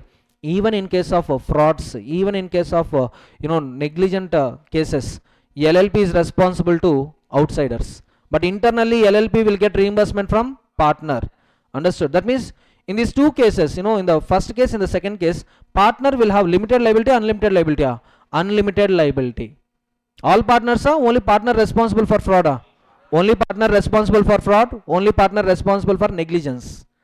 Next one, holding out. In case of holding out also, anyone falsely representing themselves as a partner is liable for obligations incurred due to such representation. However, LLP is liable to the extent of benefit derived from such representation. I told you that representation can be expressive, implied. Express means you are telling that you are partner to the firm. Implied means we are telling that you are partners and you kept silent. That means your conduct itself is sufficient that you are making a representation. Getting my point? Because of this representation, if LLP is getting any loan, you are liable to third party. First of all, LLP is liable to refund that financial benefit, refund that credit. If LLP is not doing, they will ask you only. Next one, unlimited liability in case of fraud. As you all know, partners liability, partners committing fraud are personally liable for all LLP debts. Also, imprisonment up to 5 years and fine 50,000 to 5 lakhs. Okay, LLP can avoid liability if fraud occurred without its knowledge. Next one, whistleblowing. My question is, whistleblowing applicable to all LLPs or all LLPs except small LLPs? All LLPs, whistleblowing concept is applicable. So under whistleblowing, we are giving a protection to whom? Whistleblower. Understood? And we are also giving privileges to whistleblower. What privileges? Reduction in punishment or waiver of punishment. Next one, contribution. Come on, tell me. Form of contribution. It should be only in money. No, it can be in money or money's worth. Tangible property, intangible services. Suppose I can tell like this. I will use my professional expertise for the promotion of a firm. Annually, my professional expertise, I use it to charge 20 lakhs for rendering these services. So this 20 lakhs I will not charge. That means here contribution is in not in money mode. Contribution is in intangible mode. And monetary value of such contribution shall be accounted in books of accounts maintained by LLP. Okay, everyone. Obligation to contribute. Partners' obligation to contribute money, property or services are governed by LLP agreement. Creditors relying, that second point, I don't know how many of you remembered. Creditors relying on those obligations can enforce them unless notified by any compromise among partners. That means, in LLP agreement, there is a clause that partner will contribute 10 lakhs. Based on that statement, we gave a credit of 6 lakhs. Later, they entered into compromise, they made it 0. Now tell me, the debt given by me, affected or not affected?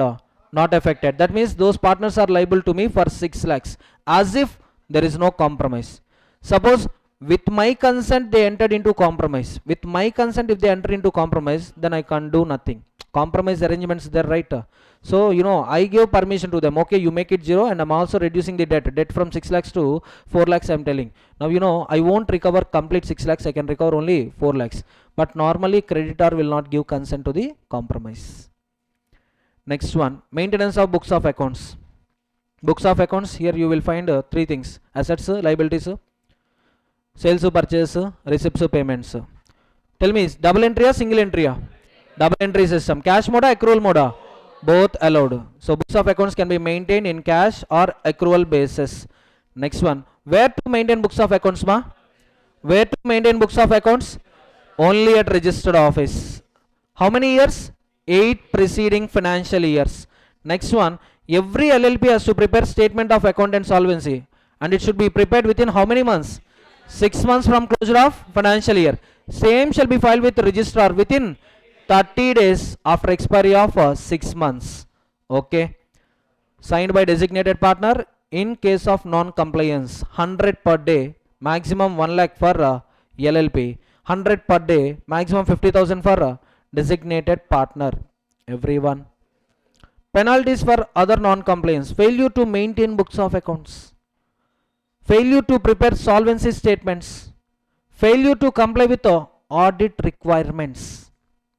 I told you in yesterday class, I told you same point. Failure to comply with these three aspects. LLP 25,000 to 5 lakhs, designated partner 10,000 to 1 lakh.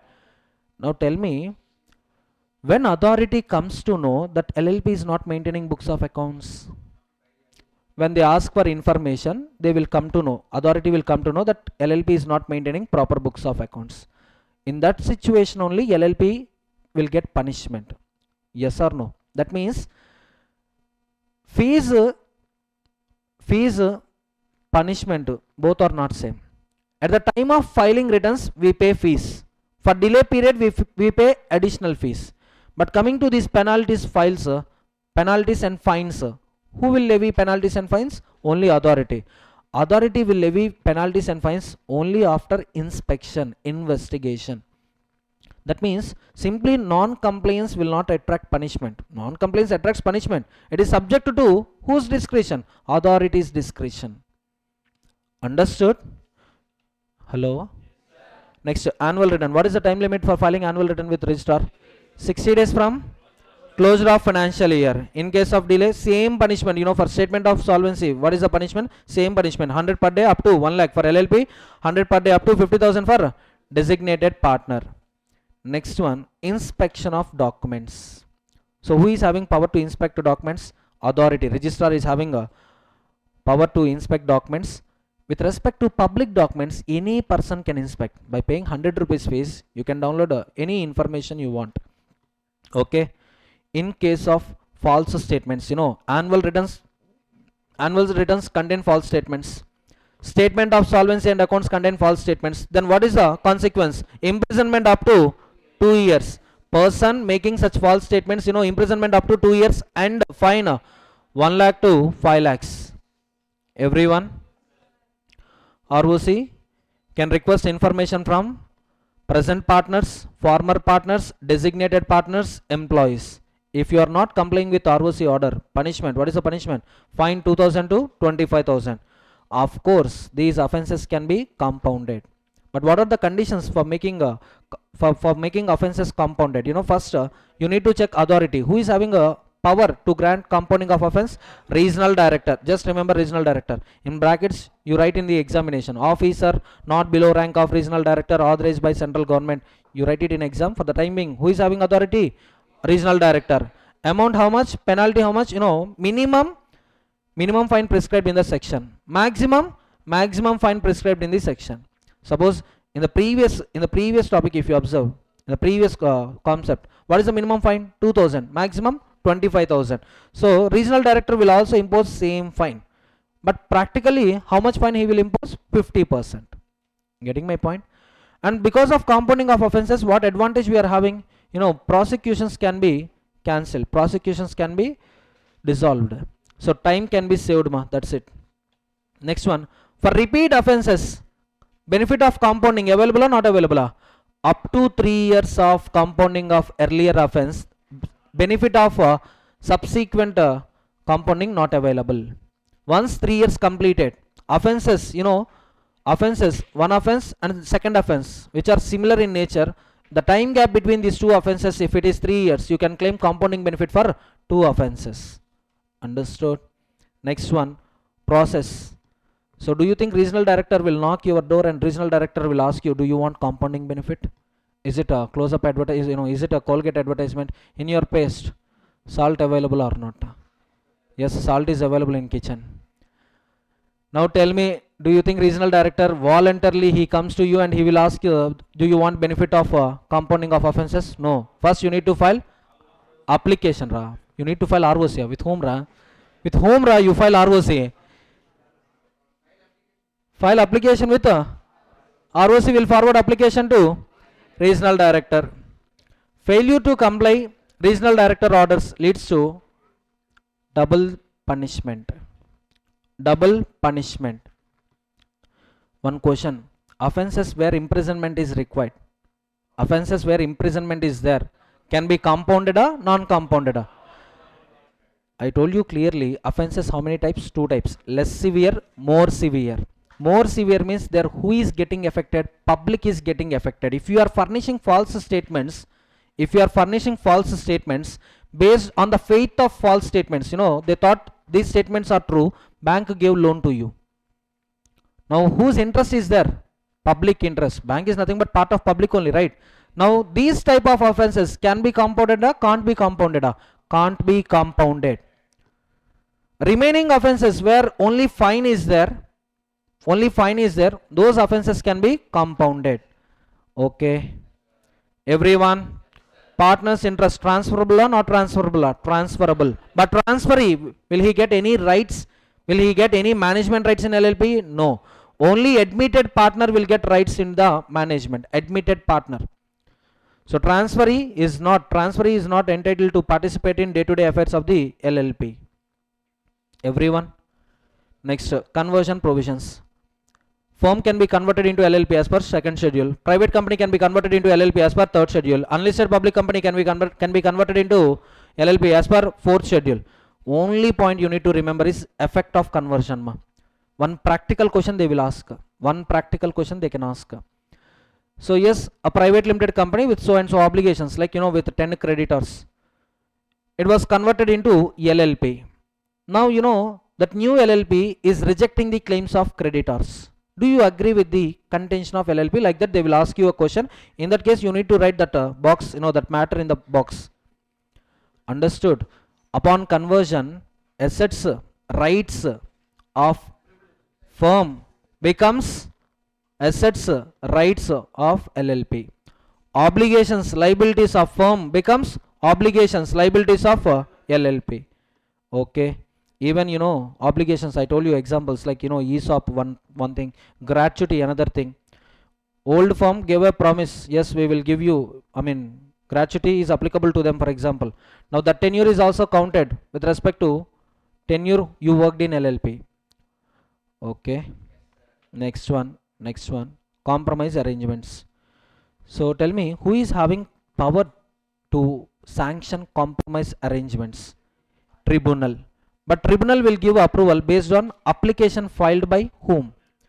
Partners, creditors, LLP, liquidator. 4 persons can file application with NCLT for compromise or arrangement. Compromise or arrangement order will be passed by tribunal subject to majority of the person's consent and holding not less than 3/4 of the value. Everyone, if these two conditions are satisfied, then tribunal will pass an order. Once LLP is receiving order, it is the duty of LLP to file that order with ROC within how many days? 30 days. Okay, na. Non-compliance leads to penalties. Next one, power of tribunal. Tribunal, in addition to passing an order, it can also supervise, it can also modify compromises, arrangements depending on the situations. Next one, if unworkable, tribunal can order for winding up of the LLP. Okay. Reconstruction or amalgamation. So here you will find two LLPs, transferor LLP, transferee LLP. Upon amalgamation, what happens? You know, upon reconstruction, what happens? Assets, liabilities of transferor LLP becomes assets, liabilities of transferee LLP. Okay. In case of dissenting partners, exit offer will be given according to the terms and conditions of tribunal. Next one, effect of transfer over. Next one, restrictions. Tell me, LLP, can LLP be amalgamated with a company? No. Winding up and dissolution of LLP. Modes of winding up: voluntary, compulsory. Voluntary means decided by partners, compulsory means decided by tribunal. Okay. Circumstances for tribunal winding up: 5 circumstances. One is LLP decided to wound up, then tribunal will pass an order. Above situation also there, right? You know, compromise arrangement not possible. Now what tribunal can do? Tribunal pass an order for winding up of the LLP. Next one, number of partners fall below 2 and business carried out for a period more than 6 months. Next one, LLP is acting against sovereignty, integrity of India. Then also tribunal can pass an order for liquidation, winding up of LLP. Next one, failure to file statement of account solvency or annual return for how many years? How many years? 5 consecutive years. Next one, just and equitable grounds. Yes, tribunal can pass an order for winding up of LLP. Next one, business transactions. Tell me, can a partner do business with LLP? Yes. Yes. That means can he maintain, can he earn profits with the transactions made with LLP? Yes. In partnership, not allowed. Company allowed. LLP allowed. Next one, application of Companies Act provisions. See, before applying Companies Act provisions to LLP, what procedure we need to follow? First, central government will introduce draft bill in both the houses of parliament for 30 days. Maybe one session or 2 sessions covering the 30 days. By the end of the time, central government should get approval from both the houses of parliament. Suppose if both the houses of parliament rejected the bill, notification, can CG issue notification? No. Both the houses of parliament gave approval subject to modifications. Now central government can issue notification subject to those modifications. Understood, everyone? Next one, additional fees. Additional fees. Delay in filings of forms with ROC attracts additional fees. That's what documents. Listen, documents are returns filed after due date. After due date means what? Delay filings only. Yes or no? For delay filings, additional fees concept is there. Last one, enhanced punishment. Tell me when enhanced punishment gets attracted? In case of repetitive offenses. In case of repetitive, that means first offense you will get normal punishment. For subsequent offenses you will get enhanced punishment. What is the enhanced punishment? What is twice of the normal punishment? Okay, that's it. So in this lecture, let's quickly revise General Clauses Act 1897. See, General Clauses Act 1897 came into force with effect from 11th March 1897, and this is an act to consolidate and amend previous General Clauses Act. So tell me, what is the objective of General Clauses Act?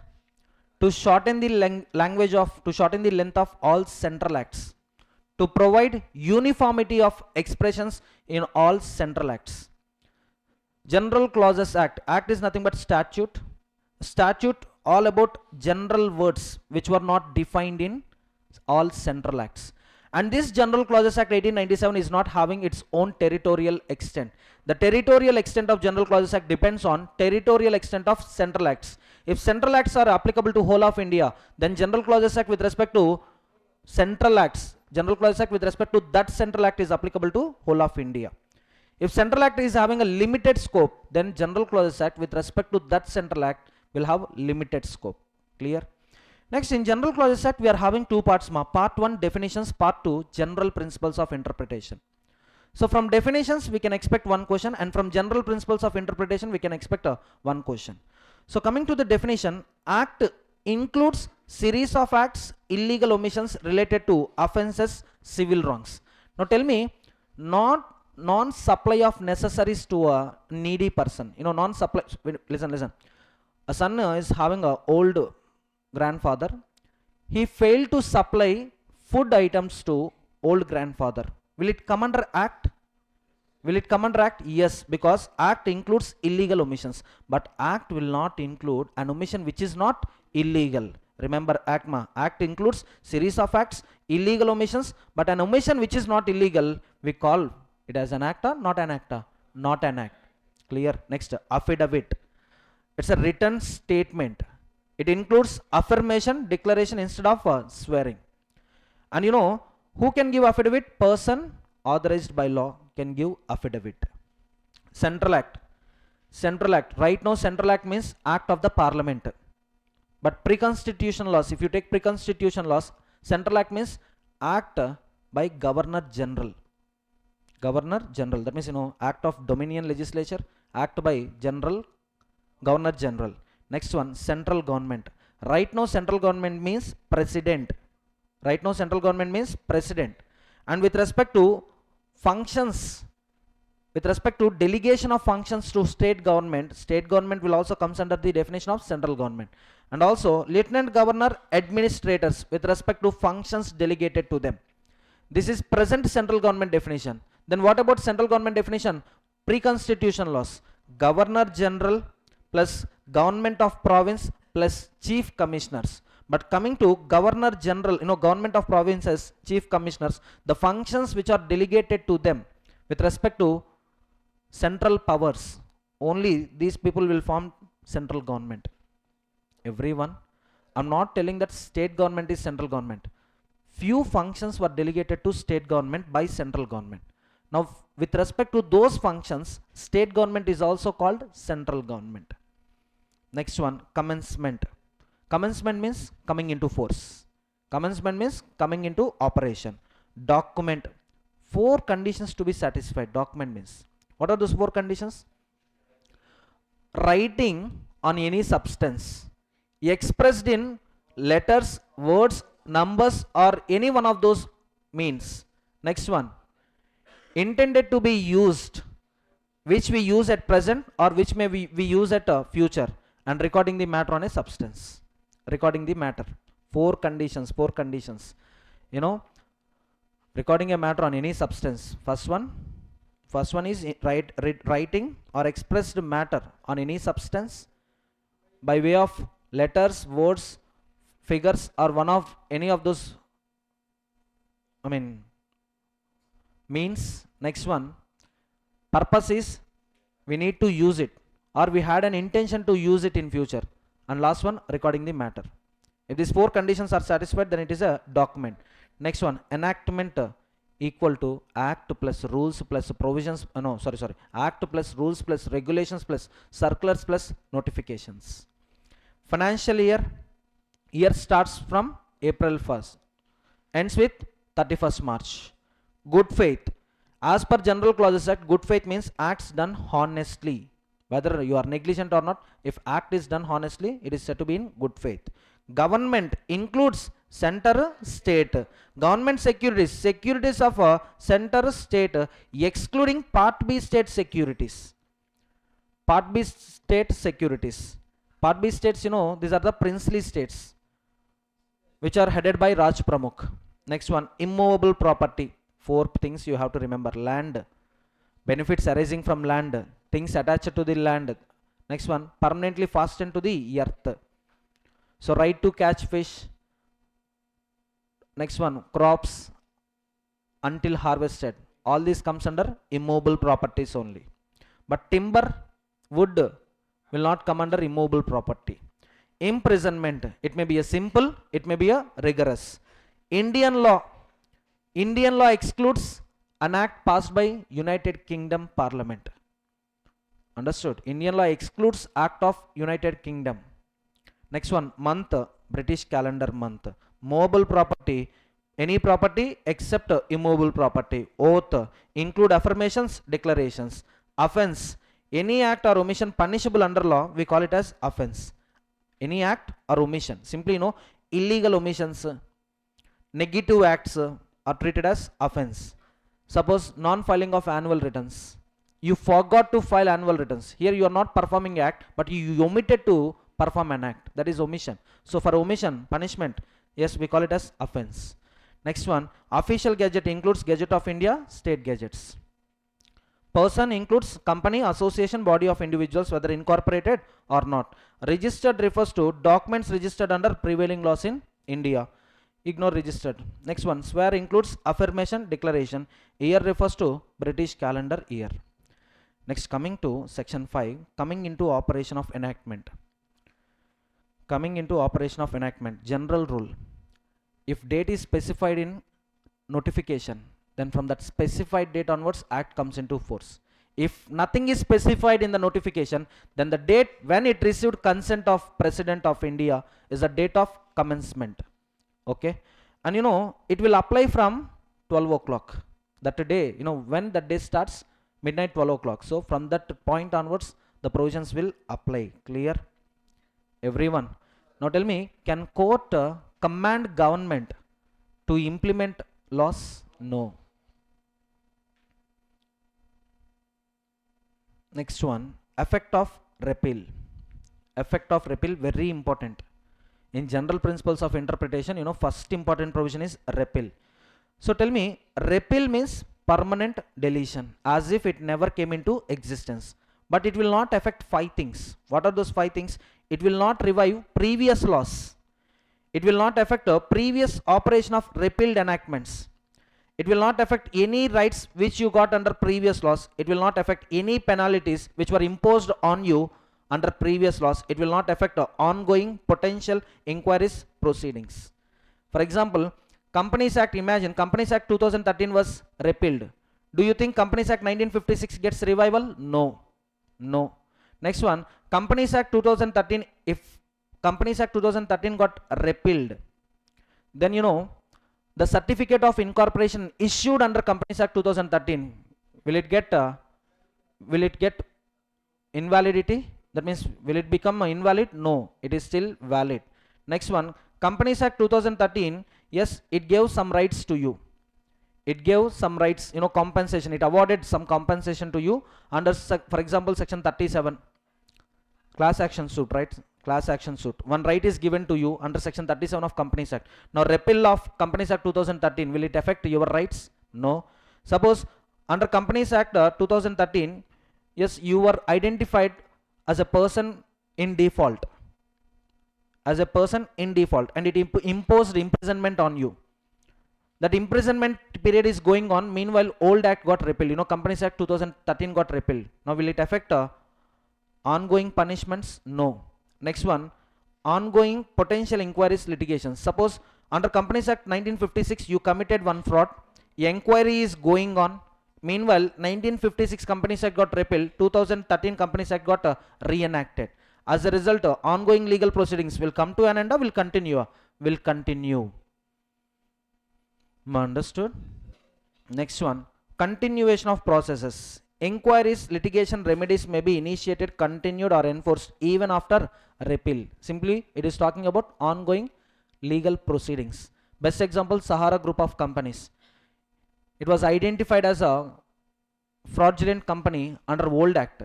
When old act got repealed, do you think all the proceedings were stopped? No, they're still continuing. Next one, repeal of act making textual amendment in a act or regulation. Repeal shall not affect the continuance of any such amendments. If any amendment act got repealed, the textual amendments which were made to original act will still continue, there will be no effect. Imagine Companies Act 2019, Companies Amendment Act 2019 got repealed, but there will be no effect on section understood. So any textual amendments made to original Companies Act. Best example, if you see section 26 of Companies Act, before Companies Amendment Act 2019 there is a word called registration of prospectus, but because of Companies Amendment Act 2019 registration was removed and just filing was there. There is a difference between registration and filing. Registration, you have to wait till the confirmation of ROC. Until you get confirmation from ROC, you are prohibited from issuing prospectus to public. But in case of filing, you just intimate ROC, you go with the public. Getting my point? Now any textual amendments made to original act, and if those amendment act got repealed, there will be no effect with respect to textual amendments. Revival of repealed enactments. Revival does not happen automatically. If you want to revive repealed enactments, you must clearly express the statement, you know, yes, we want to revive repealed acts. Getting my point? Express disclosure is required. Construction of references to repealed enactments. Suppose in LLP Act 2008 there is a reference to Companies Act 1956. Now Companies Act 1956 is not there. Now reference is updated to Companies Act 2013. Can I proceed? Next one, 9 to 13, commencement of time, termination of time. Tell me, 30 days from date of declaration of dividend, we need to pay dividends. Now 30 days from date of declaration of dividend, date of declaration of dividend is considered in 30 days or not considered in 30 days? 30th September 2024, I declared dividend, company declared dividend. Within 30 days, payment shall be done. Now 30 days start time includes 30th September, excludes 30th September? Excludes. That means commencement date is excluded, from date is excluded, and to date is included. Clear? Computation of time.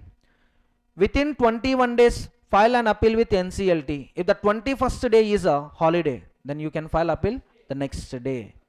Measurement of distances.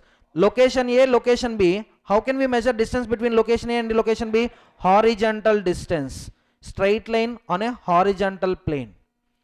Duty to take pro rata in enactments. Suppose for every 1 lakh rupee you need to pay 1000 tax. Understood? Now suppose if it is 1,50,000, it is sufficient if you pay tax of 1500 rupees. Getting my point? Next one, gender and number. Male includes female, singular includes plural.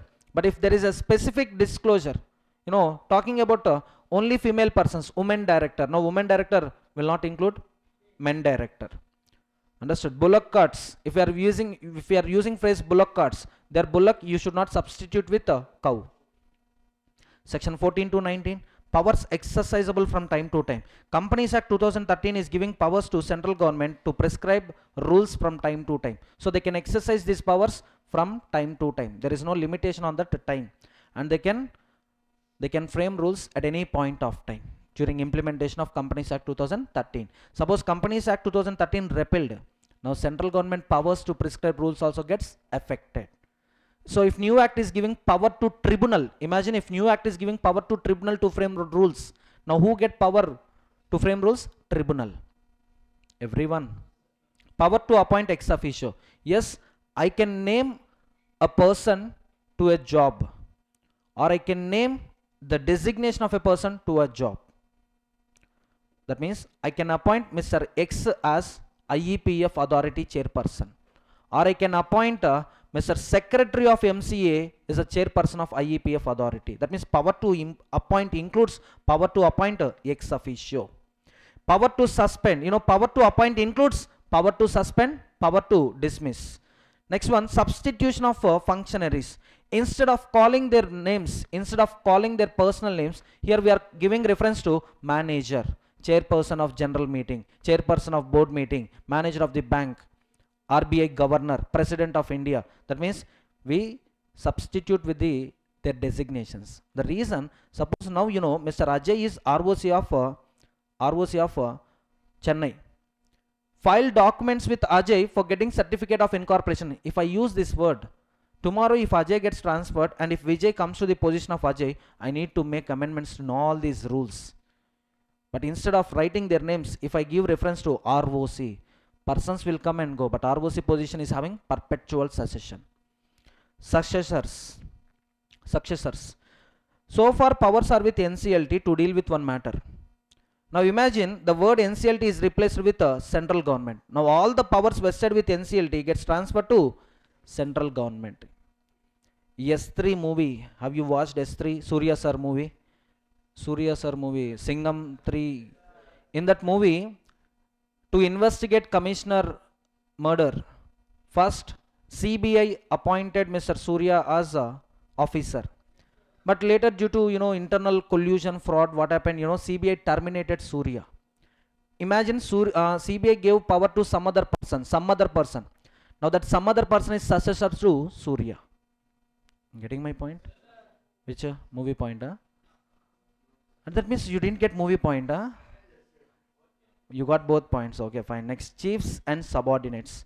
When I'm speaking about ROC, who can issue certificate of incorporation, same power lies with assistant ROC, deputy ROC, joint ROC, additional ROC. Next one, construction of orders, etc. Expressions used in notifications, order schemes will have same meaning with respect to expressions used in original act. That means the definition of company which is given in Companies Act 2013, same definition will apply to Companies Amendment Act, company rules. Power to issue includes amendment. Power to issue rules includes power to amend those rules. Making of rules before commencement. Before commencement of a particular provision, if you make any rules, those rules will not come into force until that provision gets commenced. NFRA example NFRA was constituted on 1st October 2018.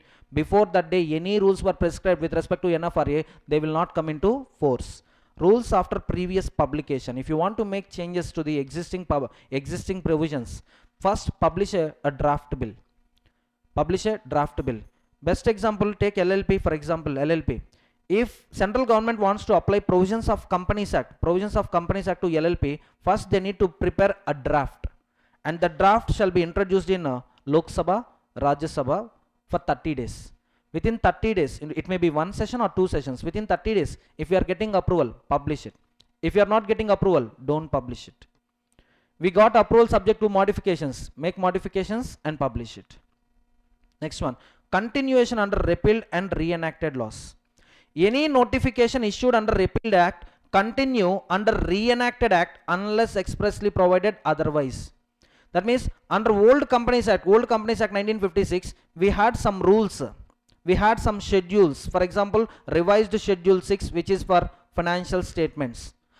Now this act got repealed. In this place, a new act got reenacted, Companies Act 2013. Suppose if lawmaker is not giving Schedule 3, if government is not prescribing Schedule 3, then financial statement shall be prepared according to revised Schedule 6. Since we got Schedule 3, Schedule 6 is not applicable. Revised Schedule 6 under Companies Act 1956 is not applicable. That's what, unless expressly provided otherwise, whatever the notification rules prescribed under repealed act shall continue in force even under reenacted acts. Okay. Recovery of fines, it is as per the procedure of IPC and CRPC. Offense punishable under two or more enactments. Two punishments are only single punishment. Single punishment. Meaning of service by post. Three conditions to be satisfied: properly addressed, prepaid stamp, registered post. Citation of enactments. Yes, you can give reference to other acts by copying the text or just by giving a reference. Section 2 clause 20, reference in LLP Act 2008. Saving for previous enactments. Construction of acts, regulation, rules, bylaws made before this act continues unaffected even when such enactments were later amended, continued by new legislation. Suppose General Clauses Act 1887 is there. General Clauses Act 1868 is also there. First General Clauses Act which year? 1868. Second General Clauses Act 1887. Third General Clauses Act 1897. Correct? Yes. Now, even though these acts got repealed, the definitions in these acts will continue to apply along with the General Clauses Act 1897. Next one, application of act ordinance, same effect. Central act includes ordinance. That means how you are complying central act, similarly you have to comply with ordinance. Okay.